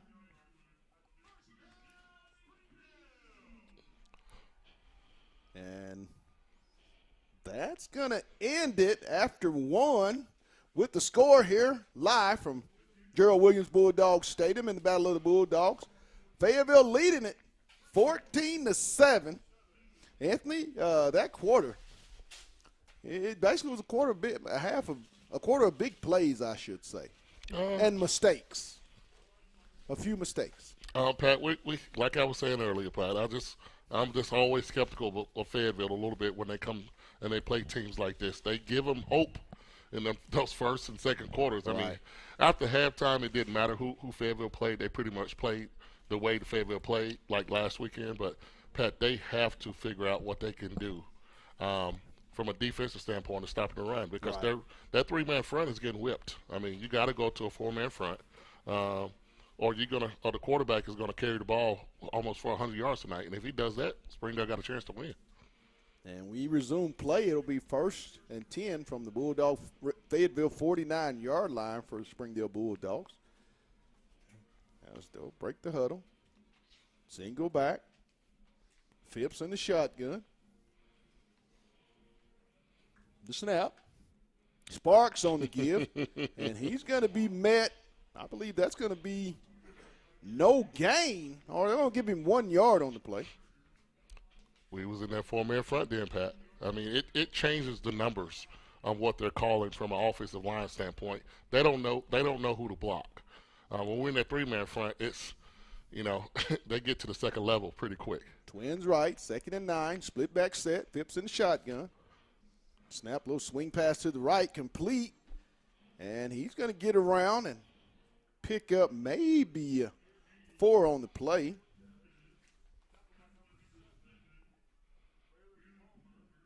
Cortez on the reception. Palmer on the stop for Fayetteville. Brings up 3rd and 3, ball at the Fayetteville 42-yard line for Springdale. Trips left. Phipps, shotgun. Single back set. He's going to run it. Motion. Back to split back. Oh, what a go, Caden. That's going to be knocked down by Caden Turner right there under the coverage. They were looking for something underneath, and they got Fayetteville on that in the first quarter. Not this time. I mean, Pat, they're trying to stop in the zone. I mean, they know if they run their routes deep, they're going to run into the coverage. So they're stopping in between those little open areas, their windows. And Caden made a great play right there. Fayetteville still in Cattell, back to receive at his own, we'll call it the 19. Snap. A high kick will be fielded, and a short return of maybe a yard by Cattell.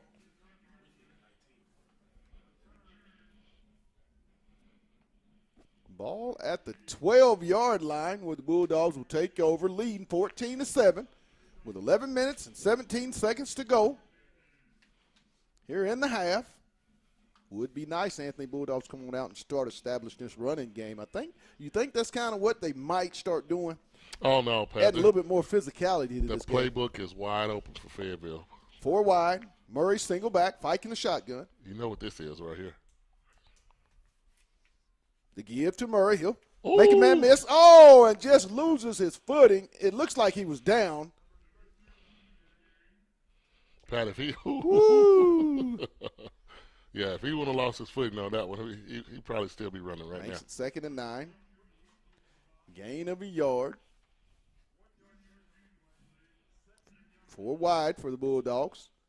Fike in the shotgun. Murray single back. The snap. The draw to Murray.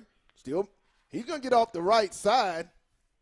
And Murray's going to get about maybe 3 across the 15 up around the 16-yard line.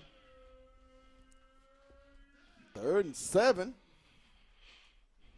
for Fayetteville. They got us in a lot of third downs, Pat. We have not been winning on 1st and 2nd down. For the Bulldogs, Fike in the shotgun. Murray single back. The snap. He's got a man over the middle, complete to Isaiah Satania. That'll be a 1st down. Hey, he had Hayes Robinson streaking down the middle of the field.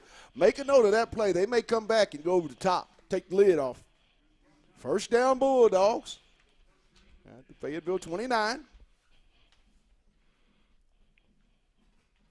Twins left. Murray is the single back for the Bulldogs. Fike in the shotgun. The snap. The give is to Murray, and he's going to be stopped for a loss. That play didn't have a chance from the start. The defensive end, left side for Springdale, he won on that play. Yes, and Pat, in plays like that, there's something that they're seeing on film that they know what the defense to call. And Pat, that's I don't like that. I don't like that. I don't like the way their defensive guys have figured out Wilkerson like that. I don't like that. Loss of 3 for Fayetteville, 2nd and 13 at the Bulldog 26. Fike takes the snap, and he's going to go deep. Overthrown. He grabbed him before the ball got there.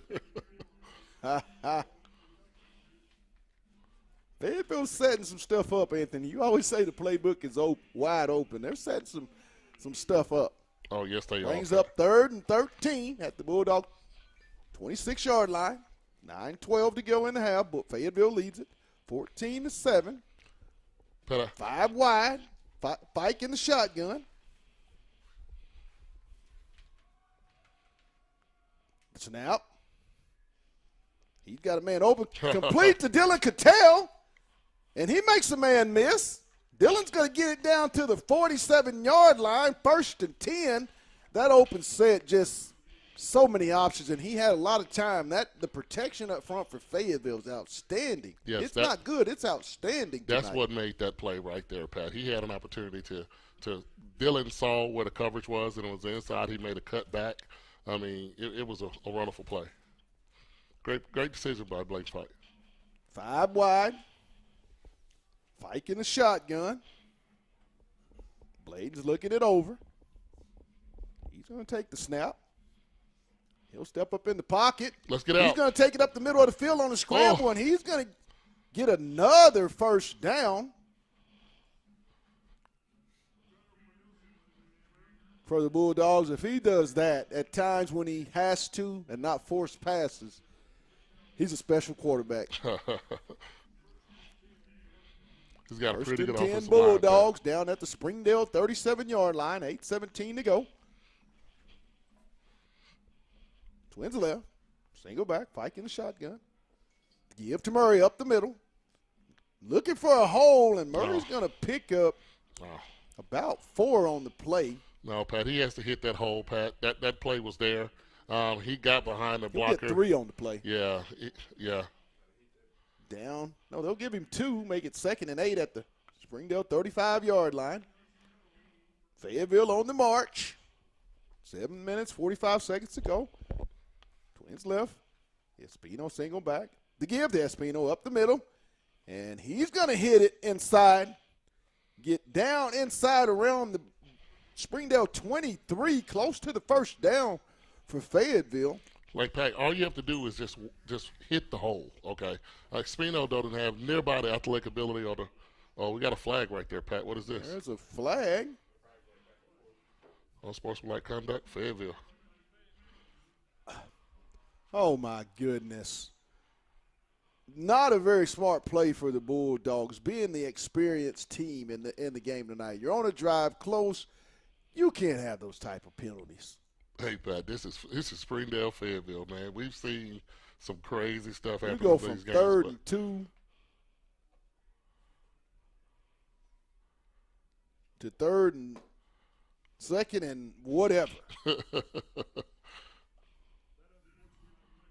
That's a dead ball foul, so it's going to be second and 17. Oh, wow. 2nd and 28 for the Bulldogs. Oh, no. 2nd and 17. 3rd and 17. That was a dead ball foul. 3rd down. They're going to say 3rd and 15. Fight. Oh, God.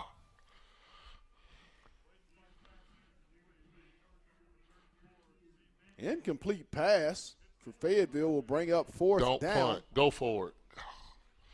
Fayetteville's playing field position. They're trying to pin them deep. Scott will be set to punt for the Bulldogs of Fayetteville. He'll set up to punt back at the Fayetteville 42-yard line. He'll move, make it the 43-yard line. Snap, the punt. Got him. And it looks like we're going to get a roughing the kicker on the play. That's going to be an automatic first down, I believe, Anthony. Should be. Backbreaker for Springdale. You play a solid possession on defense only to get that penalty and put that very, very high-powered Fayetteville offense back out on the field. Not too many times will Fike and those receivers in that offense. I mean, Pat, we give are you too many chances. If you give them a second chance, they don't capitalize. First down. That's going to bring up an automatic first down. Fayetteville tonight, Anthony, has gotten 3 first downs by way of Springdale penalty. Yes, and they've had them in 3rd down, you know. I mean, they've won 1st and 2nd down on Fayetteville all night long, and that's not something that you want to give up, but they've won 1st and 2nd down. They're getting us in the 3rd down a lot. If you're the Bulldogs and Jay Wilkerson in that offense, you kind of want to come out and just put it on your offensive line's back for a series or so and be real physical up front. Start to implement your will. No, Pat, the playbook is wide open. They just need to do what they do. Twins left for the Bulldogs. Espino, single back, Fike in the shotgun for Fayetteville. There's a snap. There you go. It's open. Fike's got a man. Incomplete. Yeah, Pat, he's off a little bit tonight, Pat. I mean, you had Jalen Blackburn right there. You got to put some air on this thing a little bit. They got a lot of touch passes, and they're putting it in Blake's hands, but he has to make good throws. Right. I mean, he's making good choices, but he's got to make better throws. Brings up second down, trips right for Fayetteville. Murray single back, Fike in the shotgun. Ball at the Springdale 28-yard line. The give is to Murray. Breaks a tackle. He'll cut back. And Murray's going to pick up. We'll give him 4 on the carry. Down to the 24-yard line of Springdale for Fayetteville. That'll bring up 3rd down and 6. 6:41 to go in the half. Bulldogs, Fayetteville leading it 14-7. See what I'm talking about, Pat? You went from a 1st and 10, and then they won 1st and 2nd down. Twins left. Fike takes the snap. He's going to step up in the pocket. He's going to keep it. He's going to get enough for the 1st down, and he's going to get out of bounds. Nice decision there by number 11. Oh, yeah, Pat. Real nice decision. Keeper, there was nobody there, but he had enough wherewithal to get on out of bounds after picking up the 1st down. That'll bring up 1st and 10 for the Bulldogs at the Springdale 16 with 6 minutes and 22 seconds to go here before the half. Trips left. The give to Murray. He cuts it up the middle, makes a man miss. Murray at the 5. Touchdown. Touchdown, Fayetteville. Omar Murray with the touchdown for the Bulldogs. Talk about that play. It was wide open up the middle. I mean, let me tell you. Pat, that kid is an athlete, okay? Bandy, Van Hook, Turner, Young, and Rayford, and Tyler Reed doing work up front. And, Pat, I'm going to be honest with you. I know we give a lot of credit to Bladen Fike and, Isaiah and Jalen, but that offensive line for Fayetteville has been amazing this year. And this is the reason why the Fayetteville is really doing what they're doing is because they have those big guys up front, man, on both sides of the ball, defense and offense. Their front 7 could be arguably the best in the state. The extra point was good to make it 21-7 with 6 minutes and 16 seconds here at Gerald Williams Bulldog Stadium. And from the onset, after the first initial touchdown by Springdale, it's been all Purple Dogs after the Bulldogs got initial 7 points. Since then, they've pretty much had their way in this ball game. And yes, they have, Pat, and it's going to wear down on that Springdale defense. I mean, they stopped them on 4th down right there and then gave the ball back on them, and they did what they were supposed to do to make the game close. Fayetteville is really getting a little lucky tonight. They should be doing a lot better, and we're just going to see what they do for the rest of the game.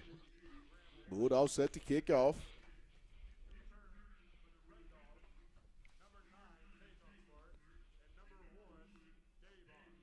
The Sparks brothers back deep. Tavon and Davon. The kick. It's going to be fielded at the 1. Sparks is going to bring it up the middle. Going to make a man miss. Oh, my.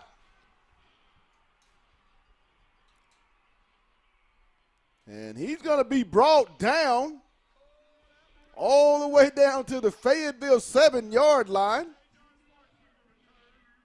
Nice return by Mr. Sparks. Hey, man, Pat, this kid's been in that back. He's been on that whole defense, the all game playing man-to-man press covers on Isaiah. Those Sparks brothers came to play today. Who made that stop for the Bulldogs? That was Tyler Clark. Because you want to make a note of that. Didn't give up on the play. Could have easily let that touchdown go, but the effort. We'll see where this possession goes. Bulldogs up 21-7 with 6:02 to go. Ball at the Fayetteville 8, 1st and goal, Springdale. Phipps in the shotgun. Too tight set. And looks like we're going to get an illegal. Offsides, Fayetteville. Going to be offsides on the Bulldogs. Offsides on Fayetteville. That'll take it down to the Bulldog 3-yard line.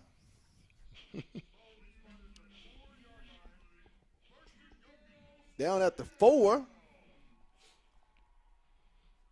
for Springdale. 1st and goal.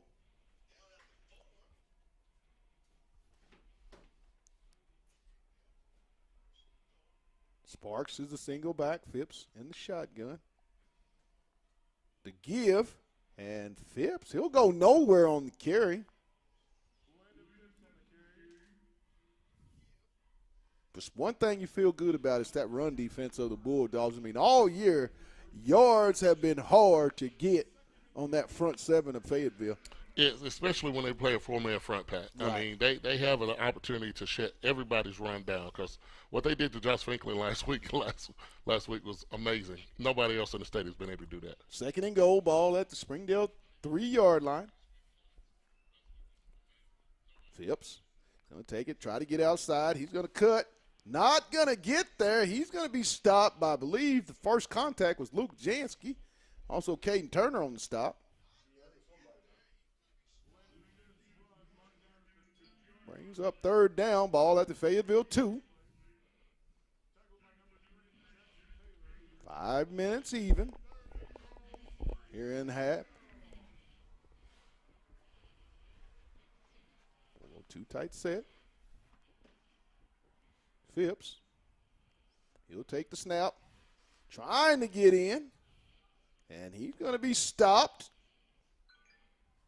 at the 1-yard line. It'll be 4th and goal. They'll mark it at the 6-inch line.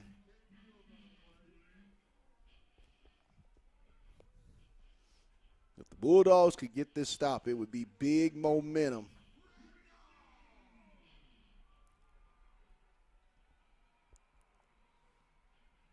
Here we go. 4th and goal. Springdale ball at the They're going to take a timeout, Pat. 1-yard line. They're not going to do that right here. Because they're going to take a timeout, Pat. They're going to drain the clock. They're going to think about it for a little while. Yeah, they're going to think about it for a little while. I don't blame them.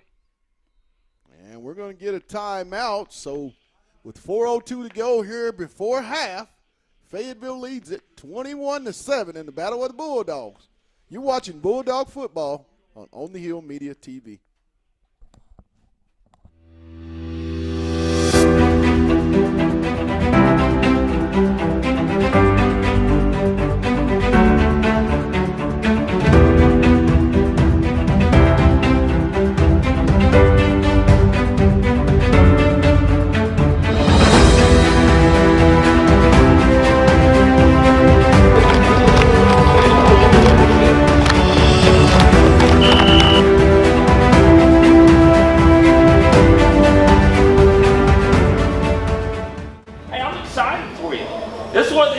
Again, this is what it's all about right here. I played a bunch of these things like this, where everybody in the town's fired up.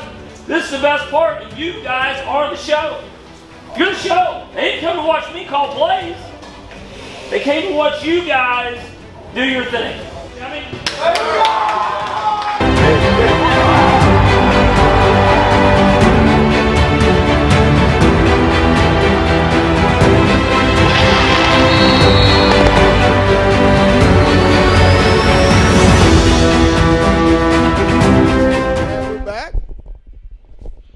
Goal, and I don't think he's going to get it. Pat. Yes, he did. On 2nd effort, touchdown, Springdale. That's big right there, Pat. That was big.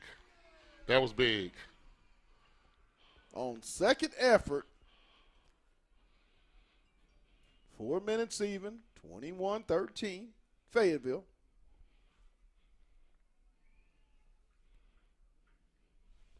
The big kickoff run, and then, you know.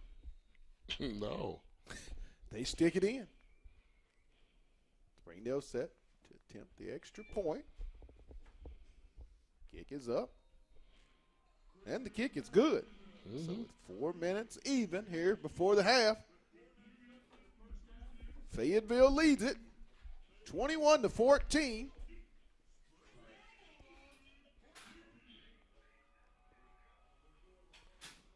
Not what you wanted, Anthony. and for Fayetteville.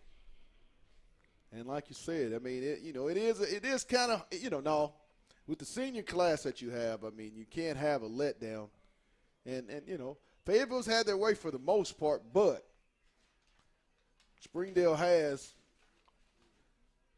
come up with a few big plays. Oh, yes, they have, Pat. But this has been a game of ups and downs. Nobody's playing a good game. I think Springdale would like to have some better opportunities. They're playing better than they probably ever played.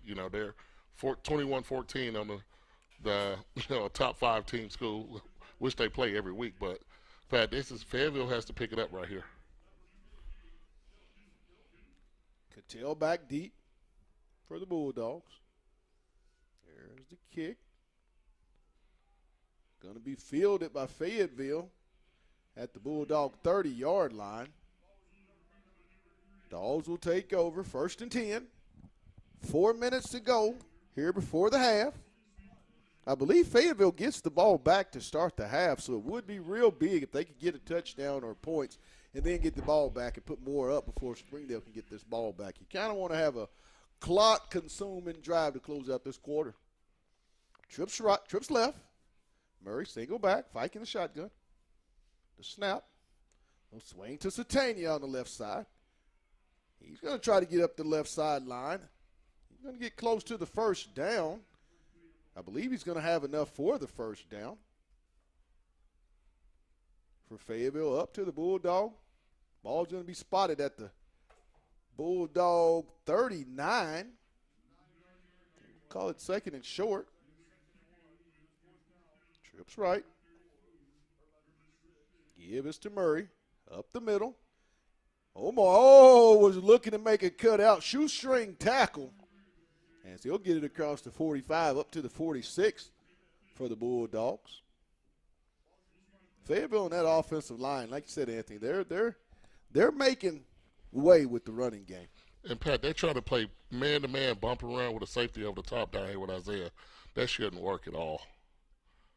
No swing over to Blackburn. Go, Jayla. Oh. And he was almost out free. He's going to pick up about 8. He's going to get it down to the Springdale 46-yard line. 2nd and short. 2nd and 2. Trips right. Right guard. Oh, they didn't call it. He rocked. Isaiah Satania's down here. Single coverage. The give is to Murray. He makes a man miss. Murray's going to get it down to the Springdale 34. Pickup of about 7 on the play. Yeah. Hey, Caden Spencer's been tackling Omar Murray since they was like 7 years old. So those kids right there, that was kind of funny right there. 4 wide. Murray single back, Fike in the shotgun. The give to Murray off the right side. And he's going to pick up 2 on the play. Down to the Bulldog Springdale 35-yard line. Looks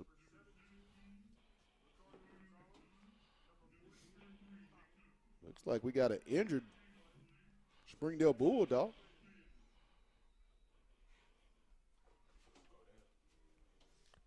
Four wide for the Bulldogs of Fayetteville. Espino will be the single back. Fike in the shotgun, 2:27 and counting. Fike takes the snap. There it is. He's got a man open. Satania. Bye.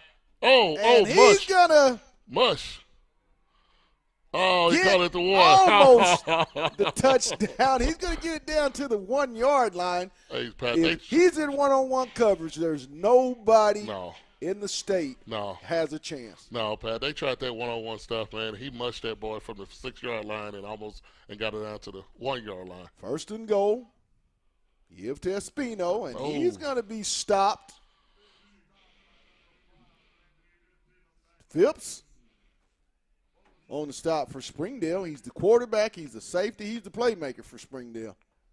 What a player Landon Phipps is. Great. This kid does have college potential, Anthony. Yeah, Pat, he's an athlete, and he's One giving of the everything few he's two-way got. players in the conference. Yes. One of the very few. Bulldogs, too tight set. Espino takes the snap. And he's in for the Bulldog touchdown. Espino with the 1-yard run.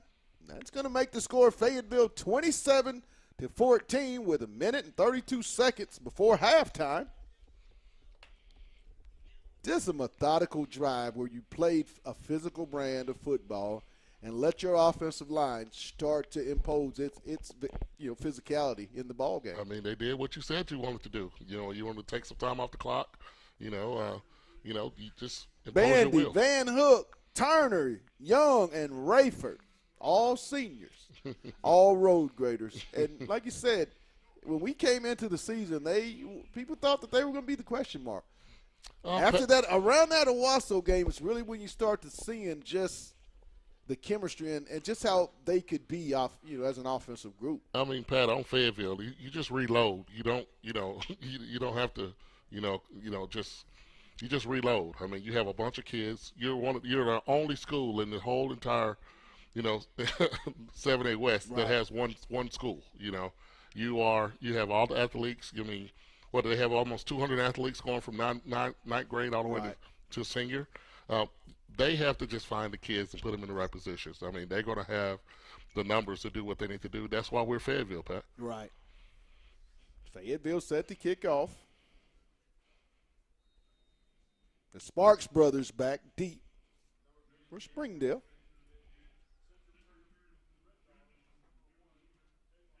Davon Sparks. There's the kick. Sparks fumbles it away. He's going to catch it. Try to retreat, and he's going to be brought down back at the Springdale 10-yard line. Good coverage, but maybe a bad decision by Sparks, the senior, and that's not normal for Mr. Sparks. Hey, Pat. As I said, he is a senior. Honestly, Pat, that was a bad decision by the up guys. They just let it go back, and the ball just died on him. So it took him a long time for the ball to get to him. But that was a great special teams play call right there. Good script kit. And, it got it back deep. What we needed right now. 1:29 to go. Bulldogs up 28-14. Here live from Springdale High School, Springdale, Arkansas, from Gerald Williams Bulldog Stadium. The Battle of the Bulldogs. Split back set. Twins right. Phipps in the shotgun. He's going to give it off to Sparks. He's trying to get around the right side. He's going to be stopped and brought down by Braylon Palmer on the tackle. Pickup of about 9 on the play. Up to the Bulldog 24-yard line. We'll call it the 22-yard line.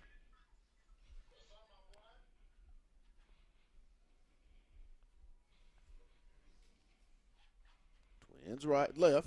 Split back. And looks like we're going to get a penalty on the play. That looks like an illegal procedure on Springdale. We'll back it up 5, make it 2nd and 6 from the Bulldogs' 17-yard line. 53 seconds to go here in the half.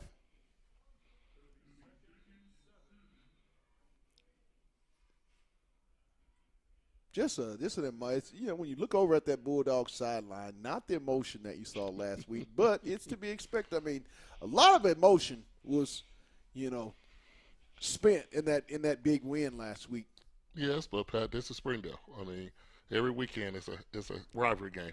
Let's get out pass there. and the flag complete. Oh. And he's going to be brought down. Mr. Sparks. They get him in space, as do the Red Dogs of Springdale. Brings up a first down up to the Springdale 34-yard line. Twins right. Phipps.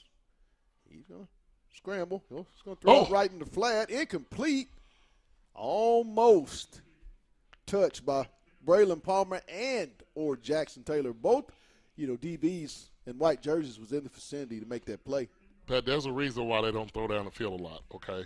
I understand, that they don't throw down the field a lot. They're going to try to throw quick, and try to run the ball. So if they try to throw the ball down the field, Pat, we're going to have some chances to get some balls. But we just need to just keep playing good defense. Brings up second down at the Springdale 34-yard line. 13 seconds to go in the half. Phipps takes the snap. He's under pressure. He's going to scramble to the right side, still under pressure. He's going to cut it back. And he's going to be brought down by Owen McComb on the stop. He'll get a first down up to the Bulldog 45. Enough time for one more play. 28-14. Springdale's going to call a timeout. We'll take it with them. So with 3 seconds to go here before half, Fayetteville leading it 28-14. You're watching Bulldog football on the Hill Media TV.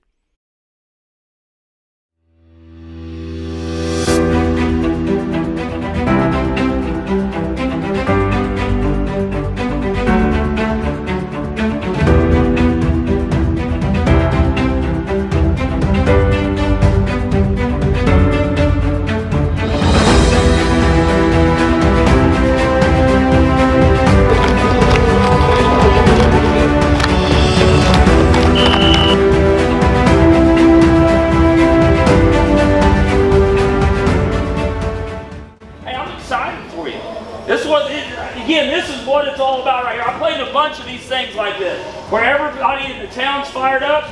This is the best part, and you guys are the show. You're the show. They didn't come to watch me call plays.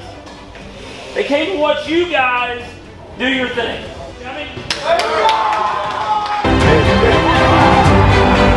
Springdale calling another timeout. And the Bulldogs are going to call another timeout. You can't take them with you in the halftime. Hey, man. Coach Hobbs got something up his sleeve, man, and I hope the Fayetteville defense is ready for it.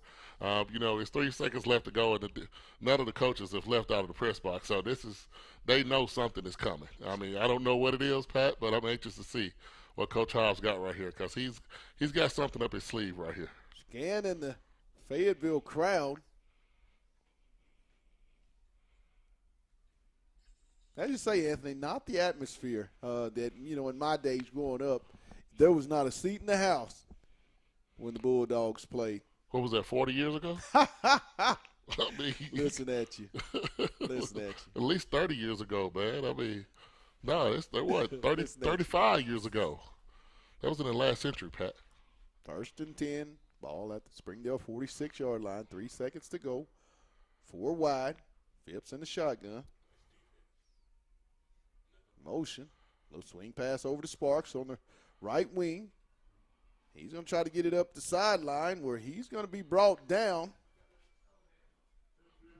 I believe that was Caden Turner on the stop. And that's going to end it at the half. The Fayetteville Bulldogs will take a 28-14 lead into the locker room here at Gerald Williams Bulldogs Stadium.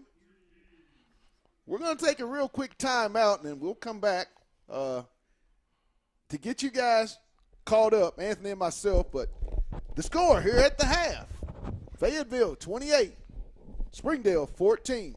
You're watching Bulldog football on the Hill Media TV. BBTV Network. Crashing the glass. Got it? Communicate, run the floor. Here we go. Oh, you ain't even here. What's that?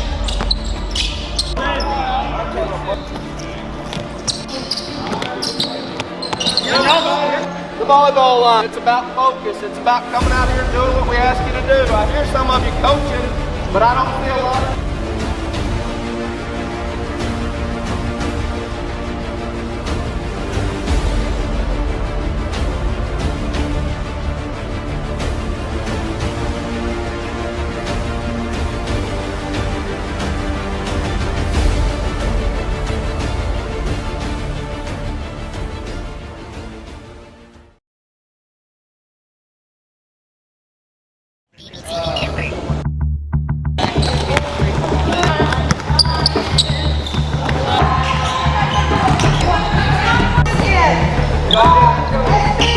That's the difference between being able to play varsity basketball someday is being able to listen and do exactly what we ask you to do. Notice I stopped the whole practice for that one thing. Yo.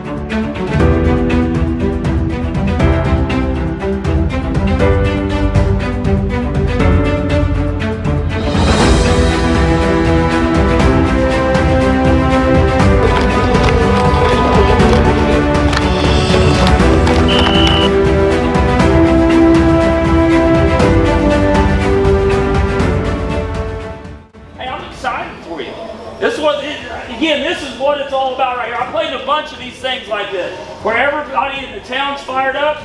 This is the best part, and you guys are the show. You're the show. They didn't come to watch me call plays. They came to watch you guys do your thing.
The little flip. Touchdown, Fayetteville. Dylan Cattell with the little 4-yard run. Anthony, that was really, really, really easy. And Fayetteville seems to always do this when they come out in the third quarter, really start to establish themselves on how they want to play the rest of the football game. Really neat drive. You come up with 2 touchdowns before Springdale can get the ball. The extra point here is 35-14. Yeah, Pat, but we was looking for it to be 35-0 halftime. Right. Honestly, we thought it was going to be a running clock, and Fayetteville had a chance to do what they want to do and impose their will. Springdale has showed up tonight. I mean, I'm proud of the kids. They're playing hard. We're going to see what they do this second half. But, Pat, Fayetteville is imposing their will on Springdale right now, and they have been scoring at will. So let's see what they do special teams right here. I don't know if I kick the ball back to I don't know if I kick the ball back to them anymore. I think I'll start kick from there on. So let's see what happens right here. I think Fayetteville they're here now. I think they showed up. 35-14. Touchdown drive took a minute. And it's roughly a minute and 3 seconds. Back deep. The Sparks brothers. That's what I say. Fayetteville set to kick off. Little squib kick will be fielded. And it's going to be a flag on the field. Offsides on Fayetteville. The one thing, if there is something that you can really go back and hone on, is Fayetteville, very uncharacteristically, a lot of penalties tonight. Hey, Pat, there's a lot of emotions going on right now. I'm just glad we don't have as many personal fouls as I thought we would have tonight. Because that's usually what you see in a Springdale-Fayetteville game, probably about 4 or 5 personal fouls. Right. I remember them Flanagan boys, Pat. That was a game, wasn't it? Anthony, I mean, there was probably that game maybe 5 or 6 personal fouls. Yeah, then the Harbor game. Bulldogs squib kicking.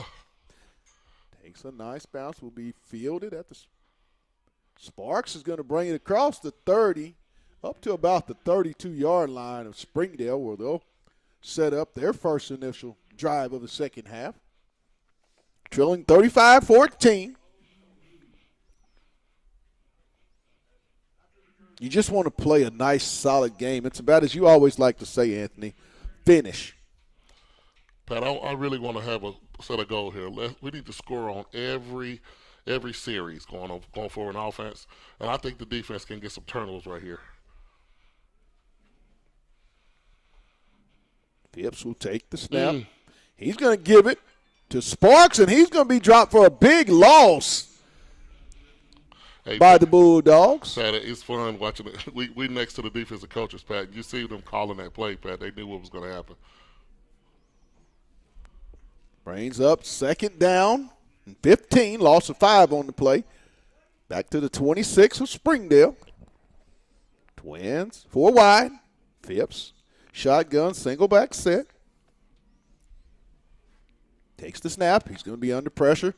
Looking incomplete. Palmer was the defender on the play for Fayetteville. That was going to take a perfect pass, Anthony, to be completed. I mean, Braylon was right there. Hey, Pat, I'm going to be honest with you, Pat. I think we need to check the roster, see how many interceptions we got this year, because I think we're competitive for the most in probably history in Fayetteville. We're going to get some more. We might get a couple more tonight. 4 wide. Phipps, shotgun, single back set. Takes the snap. Here comes the pressure by the Bulldogs. Pass over the middle is complete. And he's under a lot of duress back there, Anthony. That's going to bring up 4th down. He is under a tremendous amount of stress when he takes that snap by the Fayetteville defense. I mean, Pat, anybody that likes to drop back and you're going to take those, you're going to take some steps back, Fayetteville's going to get some pressure on you. Cattell set up at his own 40-yard line. We'll call it the 41 of Fayetteville. For the return. Little soccer-style kick. Peter. It's going to be fair caught by Cattell at the Fayetteville 39-yard line. Well, they'll no 44-yard line. Well, they'll set up 1st and 10, Bulldogs. Fayetteville leading it. 10:03 to go here in the third quarter. 35-14. A touchdown here, Anthony, and then you kind of want to. How long do you play your starters in this quarter if you score one more time and take a 42-14 lead? I mean, then at what point do you start trying to get some of your younger guys, those second-team guys, more playing time to get them ready for November? Fourth quarter maybe, but we got a score right here. Yeah, Spino with the give off the left side. He's going to pick up about 4 on the play. He's going to bring up, I believe it's 2nd and 6. 2nd and 5. At the Fayetteville 49-yard line. 5 wide, empty backfield. Fike in the shotgun. Fike takes the snap. Steps up in the pocket. He's going to scramble, makes a man miss. Still working around. Still, he's going to unload it, and it's going to be incomplete. Almost made a play. Really good play that he was able to avoid the sack and try to create a play. Yes, he did, and I'm glad he threw it to an open spot where nobody else could catch it because he's going to his left and throwing back, going to his left and trying to throw back across his body, and that's not going to work, Pat.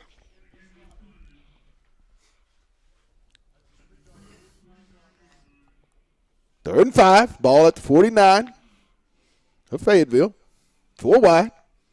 And Spino, single back. Fike in the shotgun.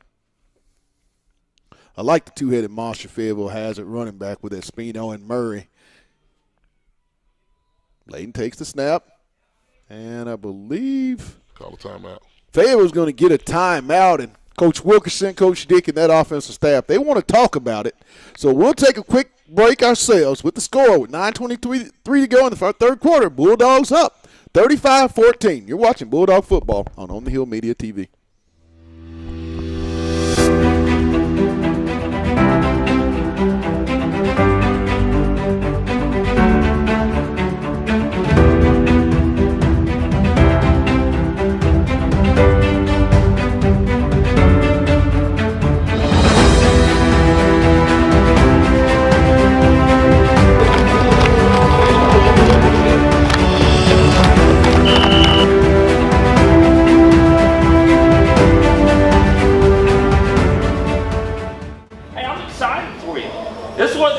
Again, this is what it's all about right here. I played a bunch of these things like this, where everybody in the town's fired up.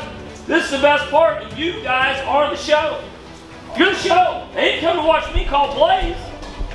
They came to watch you guys. And there's to Blackburn. Blackburn's going to get down across. He's going to get enough for the first down to about the Springdale 45.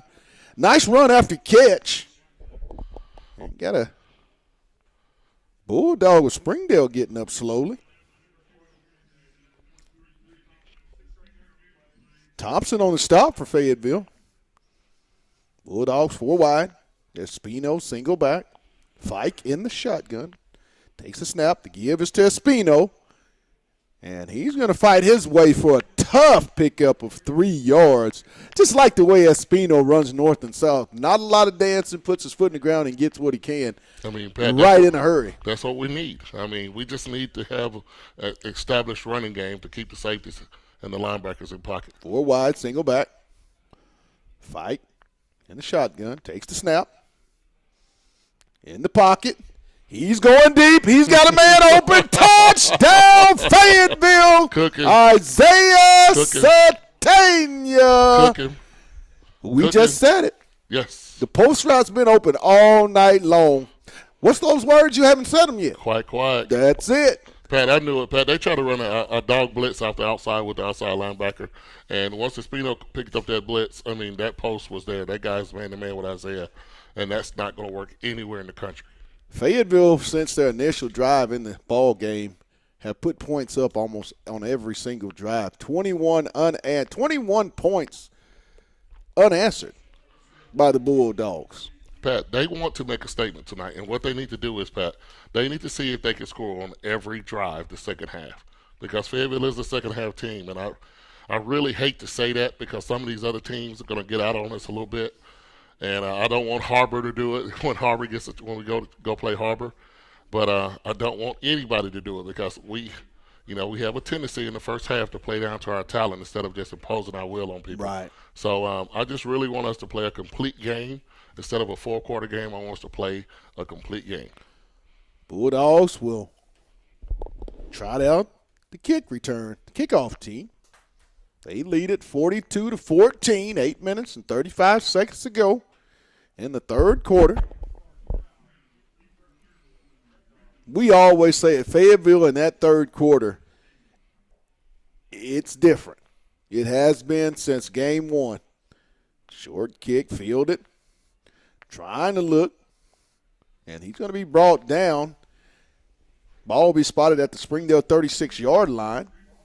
Well, they'll take over 1st and 10, down 42-14 to the Fayetteville Bulldogs here at Gerald Williams Bulldog Stadium in the Battle of the Bulldogs. And it's been all purple dogs since the first initial drive of the ball game, Anthony. Fayetteville's just playing Fayetteville football. Springdale will break the huddle.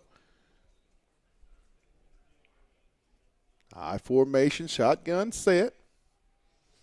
Phipps takes the snap. And looks like it's going to be another maybe false start.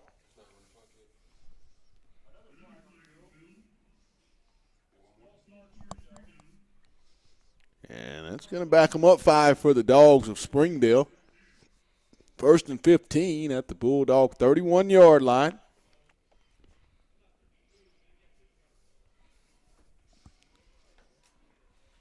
Twins left. 4 wide, I should say, for Springdale. Single back.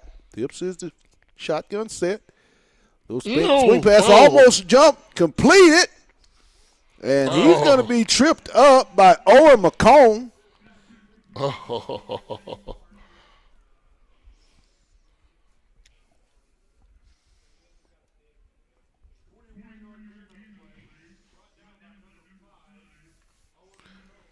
Have a replacement in for a couple of those young corners in.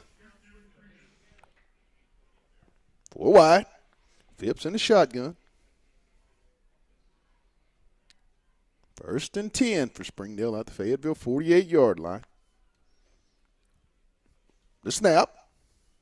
Under pressure over the middle. Oh! And it's going to be. No, he didn't catch it. Oh, almost. He almost threw it right to him. I told you, Pat. We're going to get some balls, man. If they're going to try to throw this ball, we could have some pick sixes and we could have some turnovers. But I hope that they would just keep running the ball. That was Kaylon Morris on the play. Number 12, the cornerback for Fayetteville. 4 wide. Phipps takes the snap. Here comes the pressure. He's going to tuck it, keep it, and he's going to be brought down. Pat, that was pretty, Pat. That's going to be Stokenberry on the stop for the Bulldogs. Yeah, Pat. It's going to bring up 3rd down and 9 at the Bulldog 49-yard line. 7.5 to go in the third quarter. Fayetteville up 42-14. Bulldogs, what you think? Blitz it, bring the heat. Oh, yeah.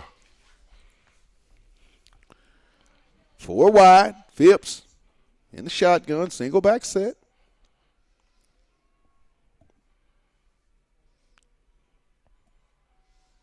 Takes the snap. Pressure, little screen play to Sparks. And he's going to be stopped and brought down. I believe that's J.J. Johnson on the tackle. Oh, yes, great J.J. pursuit. read that real nice, and pursuit yes, angle was perfect. Great pursuit, Pat. That was a 1-yard play. That was a big play, but he came from the backside, Pat, and he didn't slow down. Brings up 4th and 8. Ball at the Fayetteville 46-yard line. 6:40 to go in the third quarter. 42-14 Fayetteville. Too tight. Phipps in the shotgun. Single back. He's going to take the snap. He's going to roll. Oh! Almost intercepted as Fayetteville. Hey, they're in the Springdale playbook. I mean, the linebackers, they read that to the T. Great preparation by that Fayetteville defensive staff. They're really never at any point, Anthony, out of position for the majority of that play. And no, they're not, Pat. And they know Springdale is limited on what they can do downfield. They're bringing pressure, and they're trying to get it out quickly. And our linebackers, that's the reason why they play linebacker, Pat. Bulldogs take over on downs. Trips left. Little swing pass out to Satania. Complete. And Isaiah's going to take it all the way down inside the Springdale 35 down to the 34-yard line. Pat, you just get that boy in space, Pat, and it's hard for anybody to tackle him. Right. Oh, look at the boy pulling out. Fike in the shotgun. Takes the snap. Fike's going to keep it. And he's going to cut up the field and pick up about 8 on the play. Feet never stop. Great play by the senior quarterback of Fayetteville. Fike is just really locked in this half,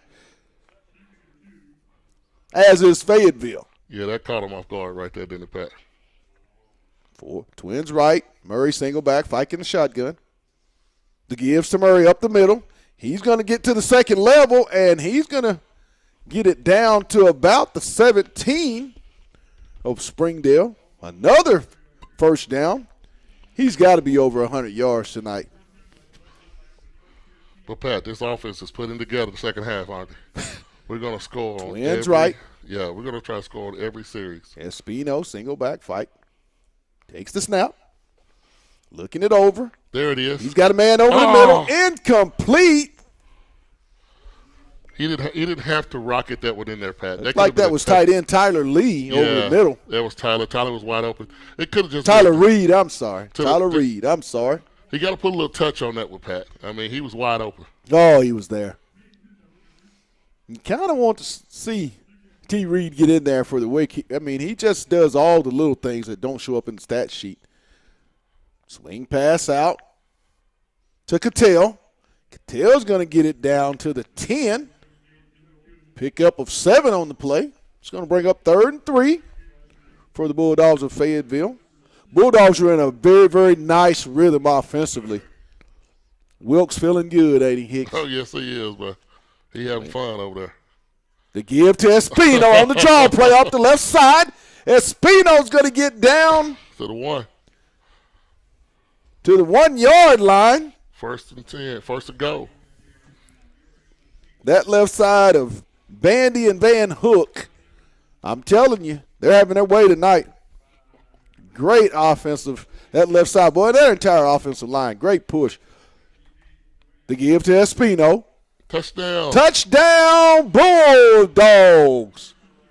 Espino on the 1-yard plunge. That'll make it 48-14, Fayetteville. And I believe that running clock may kick in. What you think? I think it's time, Pat. I think it's time for the running clock. Bulldogs set to attempt the extra point. The kick is up. And the extra point is good. With 4:25 to go here in the third quarter, Fayetteville leading it 49-14. Anthony, what is it adjustments-wise you think it is that Fayetteville goes in at halftime, and when they come out in the third quarter, you see a totally different team, and it's been that way all season long with the exception of maybe the North Little Rock game where both of us felt like they didn't play their potential. But for the most part, the third quarter has been the most significant quarter of the season. I mean, Pat, once they figure out what they can do, they know these coaches aren't going to do a lot of stuff. But if you got a savant like Wickerson over there and you got guys like Byerman and Davis, these guys know football, Pat. Right. And they know what their team can do, and they know the playbook opens up, so it gives them options on being able to attack different defenses Sparks or different brothers. offenses. So, Pat, they're set. Pat, Fayetteville has a very good football team this year. Tonight's ball game is brought to you by Lindsay & Associates with an office location in Fayetteville, an office location also two in Rogers. It's also brought to you by Storms Orthodontics. I want to thank those guys for sponsoring tonight's show and ball game. Springdale will take over at their own 28-yard line with 4 minutes and 25 seconds to go here in the third quarter.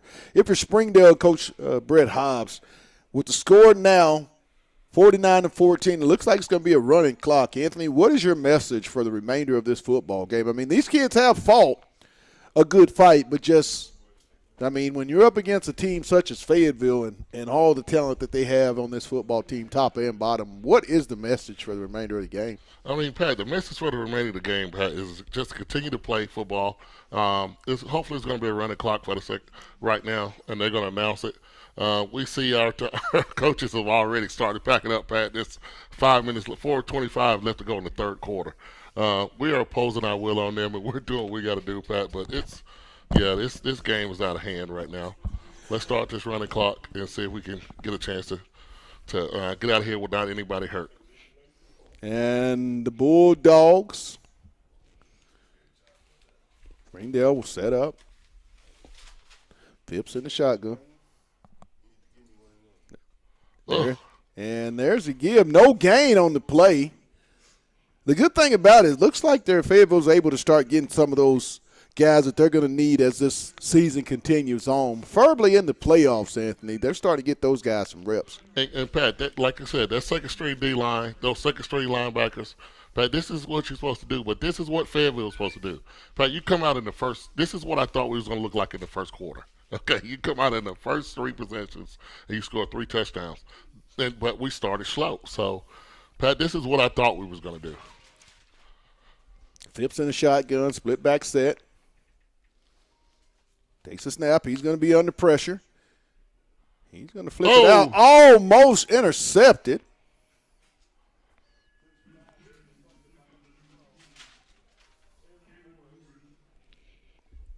Morris was the defensive back for Fayetteville. He's almost got him 2 of them. Oh, Pat, it's good to see that kid, though, Morris, get back into the lineup. I mean, back in the Wasso, a very unfortunate situation for that young man. But you like to see the way throughout the weeks he's gradually got his confidence back, and they're able to put him out there. He's going to be a good one for Fayetteville. Yes, he is. 4 wide. Phipps takes the snap. Here comes the Bulldog pressure. Get it. Oh. Incomplete.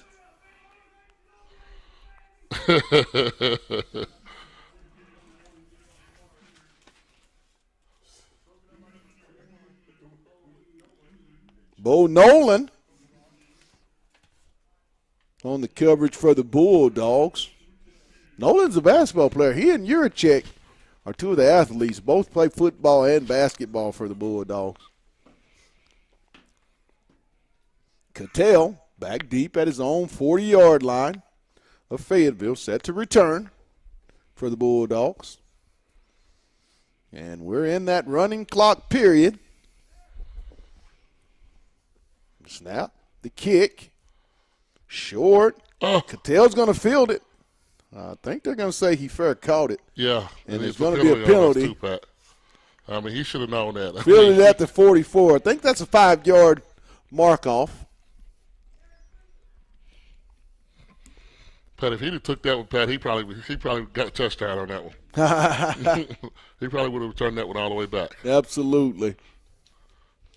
Pat, absolutely. He had a lot of green grass to the right side. But what I wanted to see in the fourth quarter, I wanted to see the backups. Mr. Lindsay's in the game now. Absolutely. Drake Lindsay, the sophomore quarterback for the Bulldogs, the future for the Fayetteville Bulldogs. And you like to see that sophomore. He's part of what you have always talked about, that Fayetteville sophomore class, Anthony. Twins right.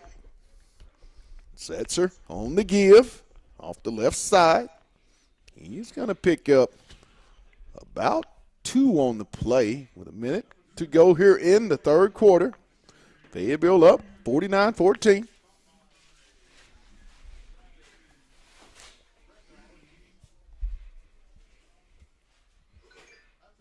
Trips right. go back set. Lindsey in the shotgun. Takes the snap, the give, and he's going to be stopped for no gain. You still like to see, with the numbers and the score not to Springdale's liking, that young football team is still fighting hard for their coach and their program, Anthony. I mean, real good to see. 3rd and 9 Bulldogs at the Fayetteville 40-yard line. Clock running, 10 seconds to go. I believe the Dogs are just going to let this final 5 seconds tick off here in the 3rd quarter. And that's going to do it after 3. The Fayetteville Bulldogs lead it big here at Gerald Williams Bulldog Stadium in the Battle of the Bulldogs, 49-14. We'll take a real quick break, and then we'll be back with the 4th quarter. You're watching Bulldog football on the Hill Media TV. Lindsey & Associates started in 1973. This is our 48th year in real estate in Northwest Arkansas. We have 2 locations, one in Fayetteville and one in Rogers. And we are here to serve the people of our community. And as my dad always said, at Lindsey & Associates, we bring great neighbors together.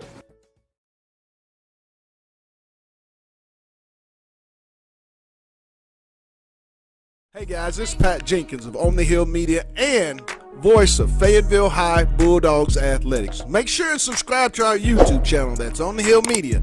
Make sure you hit the bell for all notifications. As we say, let's get it.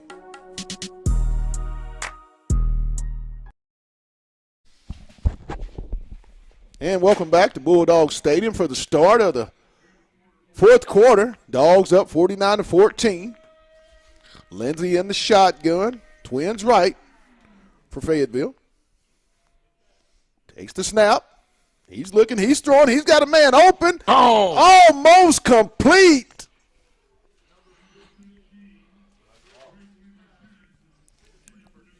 Hey, that's a nice pass by Mr. Drake Lindsey. Yes, and that's another throwing to another sophomore. I mean, my goodness. Brings up the punt team for the Bulldogs.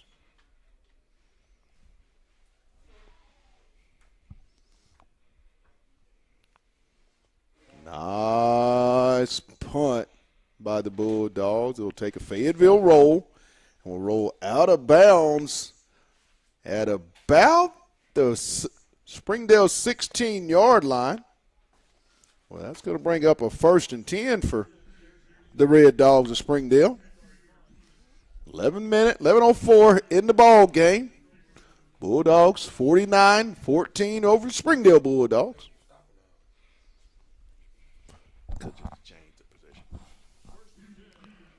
1st and 10 Springdale at the 22-yard line. Or no. Ball's on the 17. Twins right. The give off the right side. He's going to cut it up the field. Still running. And he's going to be brought down up around the 30-yard line.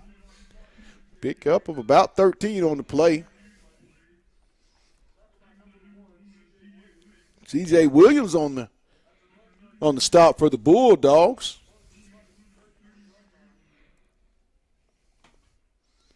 The junior. 1st and 10. Ball at the give off the right side. Sparks up the middle. And he's going to pick up, I believe, another 1st down. You kind of want to see this second team unit go in and get them a couple stops.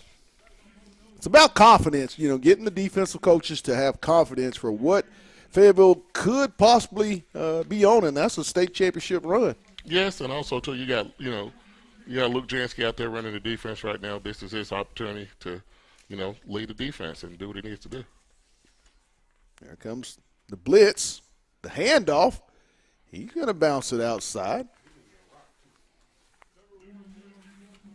Sparks on the carry as Luke Janske will check out, the senior. I think that might be all for Mr. LJ, Luke Janske. Oh, yeah.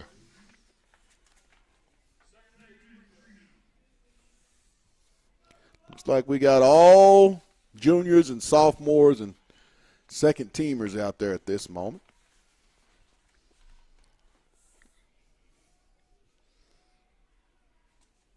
Phipps, he's going to keep it on RPO, and he's going to be stopped for a pickup of about, we'll give him 6 on the play. He's going to bring up 3rd and 2.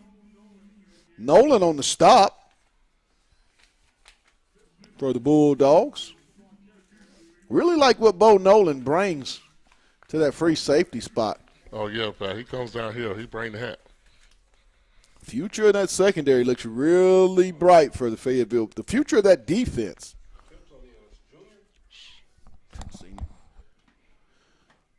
The give, and he's going to be bottled up. He's going to bounce it out, and he's going to get up the sideline.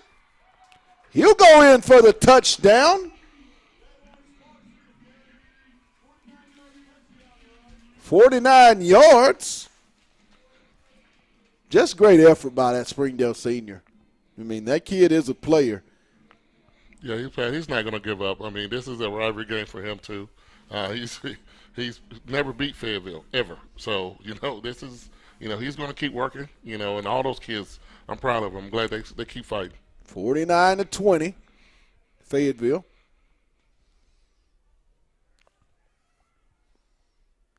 Kick is up, and the kick is good. With 8:22 to go in the ball game, Fayetteville leading it over the Springdale Bulldogs, 49-21. Not maybe what you wanted, but you have to, like I said, give that young man. He's played a whale of a game for the Springdale Bulldogs, Mr. Sparks. I mean, both of those Sparks brothers. We know number 1's been out there tonight. Number 1 and number 9 has tried his best with with Isaiah, but hey, Pat, man, these kids they're not gonna quit, and I'm glad that they're not gonna quit. 8 minutes and 22 seconds to go here. Gerald Williams Bulldogs Stadium. Fayetteville leading it over the Springdale Bulldogs. 49-21. Back deep for Fayetteville will be Dylan Cattell. Yeah, Pat, I think they're going to try to onside Maxwell. Yeah, I think they're going to onside kick it right and here. I believe Omar Murray will be the 2 up backs. The Bulldogs are anticipating what you just said, Anthony, onside kick.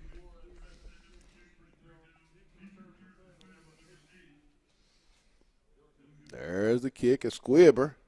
Maxwell's going to field it. He's going to cut it up the field, and he almost had the 88 out the gate. Yes, he did, Pat. I mean, that kid number 20 made a he made a touchdown Absolutely saver play right a touchdown saver. He don't make that play, Anthony, and we're going back. We're going on the other end for an extra point. Oh, yeah. Bulldogs will take the ball at their own 46-yard line. I want to open up the playbook right here, Pat. I mean, we need to do some things right here. Twins right. Single back.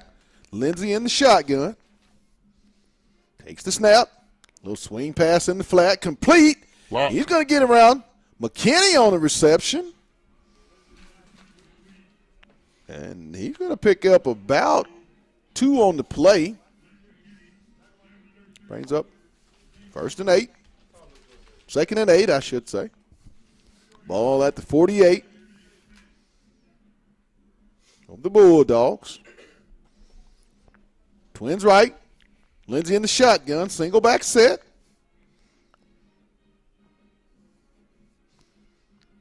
The give. And he's going to get maybe a yard on the play up to the 49-yard line. You kind of want to see this team get some points on the board this year. Pat, but they're still playing against the starters for Springdale. Right. I mean, I still would like for them to make some progress down the field. Right. Bring up 3rd down and 8. Ball at the Bulldog 48-yard line. They'll call it no gain on 2nd down.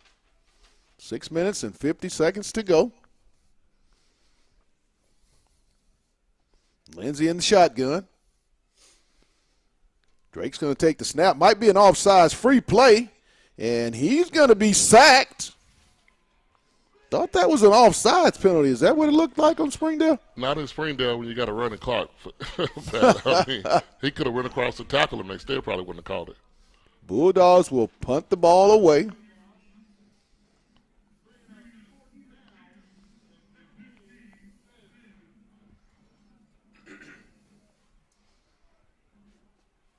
Dogs back to punt. Springdale's going to come after it. The snap. The kick. High, nice kick. It's going to take a Fayetteville roll. Inside the 20. It'll be down at the 20-yard line by Fayetteville. 15. 15-yard line. Wow. I don't know what I'm looking at. You can't see, man. No, I don't know what I'm looking at. I'm going to get you some glasses, Pat, bro. No, I don't know. No, I might be getting tired, I think. No, tired of what? This is a blowout, man. No, it's I not. shouldn't say that. No, it's not. It's not a blowout. It could be better. Misinformation, listeners. It was at the 15-yard line. Thanks for my other two sets of eyes here in the box. Springdale 4 wide. Single back. Late Bulldog getting out on the field. The pass in the flats. Almost picked by Fayetteville.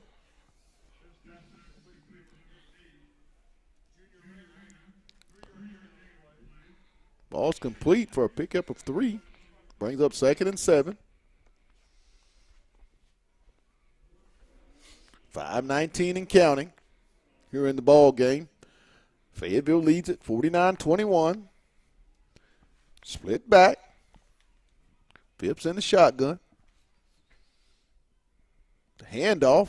Sparks, and he's going to be brought down in the backfield for a loss on the play.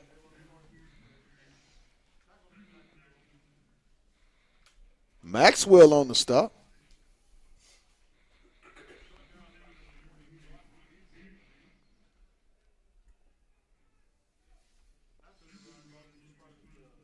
Sorry, that was not Maxwell on the stop. I'm sorry.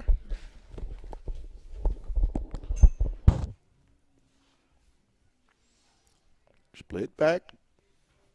Twins left. Snap, Phipps.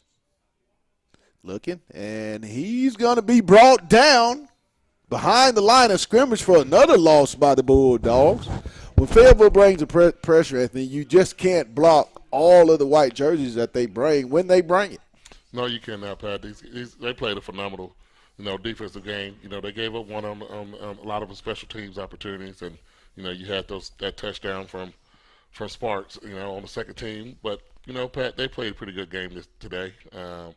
Everybody's pretty much executed. We just want to see a complete game. When they put it all together, Pat, it's going to see a complete game.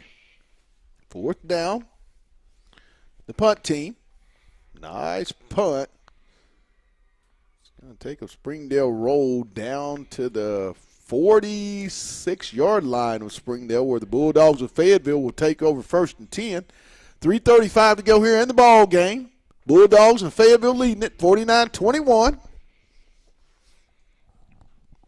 Bulldogs will go to 6-2 on the year, 5-0 in the conference. They will be at Heritage next Friday, and yet another road game. The final road game regular season for this football team. What's the message for the remainder of the season, Anthony? I mean, you kind of figure next week, Lindsey to Locke, and he's going to pick up the first down. Locke McKinney on the reception. Nice play. He runs that slot receiver route really nice. Pat, he's been an athlete for him. Hey, Pat, that kid, his dad, and his parents, Pat, they are all athletes. Even his twin sisters, they are a very athletic family. Twins right. Lindsey in the shotgun. The snap, the give up the middle. And he's going to pick up maybe Harjo, maybe 1 on the play. Castillo on the stop for Springdale.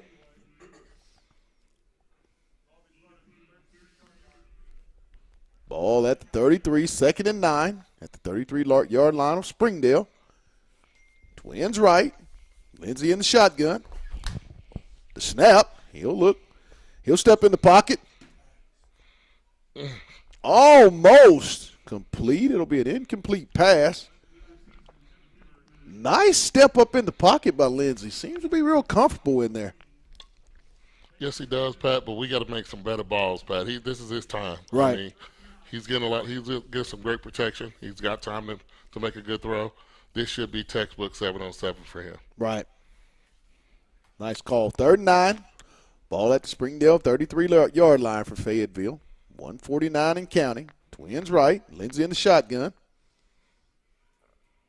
Takes the snap.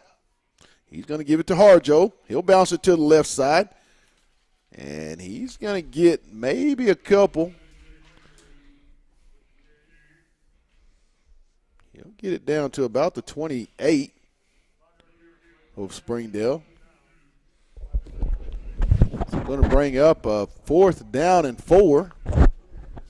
Bulldogs will go for it. I like this. Maybe not the score, but I like this.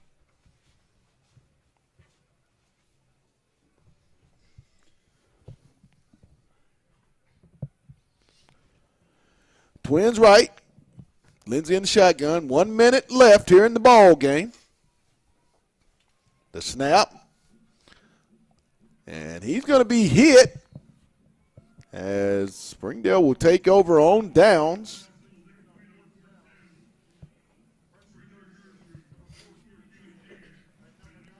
Fayetteville gets out of this healthy and ready to head into next week. As we say, they'll travel to Heritage to take on the War Eagles in Rogers, Arkansas. Next Friday night, we'll be on the show, 6:05 pregame, followed by the play-by-play at 7 p.m. You get out of this nice and healthy, accomplished quite a bit. I mean, could have put up quite a few more points, but you have to feel real good about the final score and the way that they came, the way that you were able to come out and not have a letdown, because that was to be expected. I'll give out dog bones. I'm giving it out to the entire Fayetteville team for the simple fact they did not have a letdown to come out after a big emotional win and put 49 points up, and could have been more. You have to give credit to that coach staff and that football team. There's the handoff. He'll be stopped by a host of Bulldogs up around the 30-yard line, and that's going to be the last play of tonight's ball game. So the final score in the Battle of the Bulldogs, Fayetteville will win it here at Gerald Williams Bulldog Stadium, 49-21. Once again, the final score, 49-21. I want to thank our sponsors for making this so possible. That being said, Lindsey and Associates, with an office location in Fayetteville, an office location also too in Rogers, and Storms Orthodontics. Once again, the final score, Fayetteville 49 and the Springdale Bulldogs 21. That's going to do it here at the Battle of the Bulldogs. Signing off from my partner Anthony Hicks, my producer Demetrius Johnson. Y'all have a very blessed weekend, and we'll see you next week. You've been watching football on OTH Media TV. It's Bulldog football, I should say. Good night, everybody, and you know them last words. Let's get it. Lindsey & Associates started in 1973. This is our 48th year in real estate in Northwest Arkansas. We have 2 locations, one in Fayetteville and one in Rogers, and we are here to serve the people of our community. And as my dad always said, at Lindsey & Associates, we bring great neighbors together.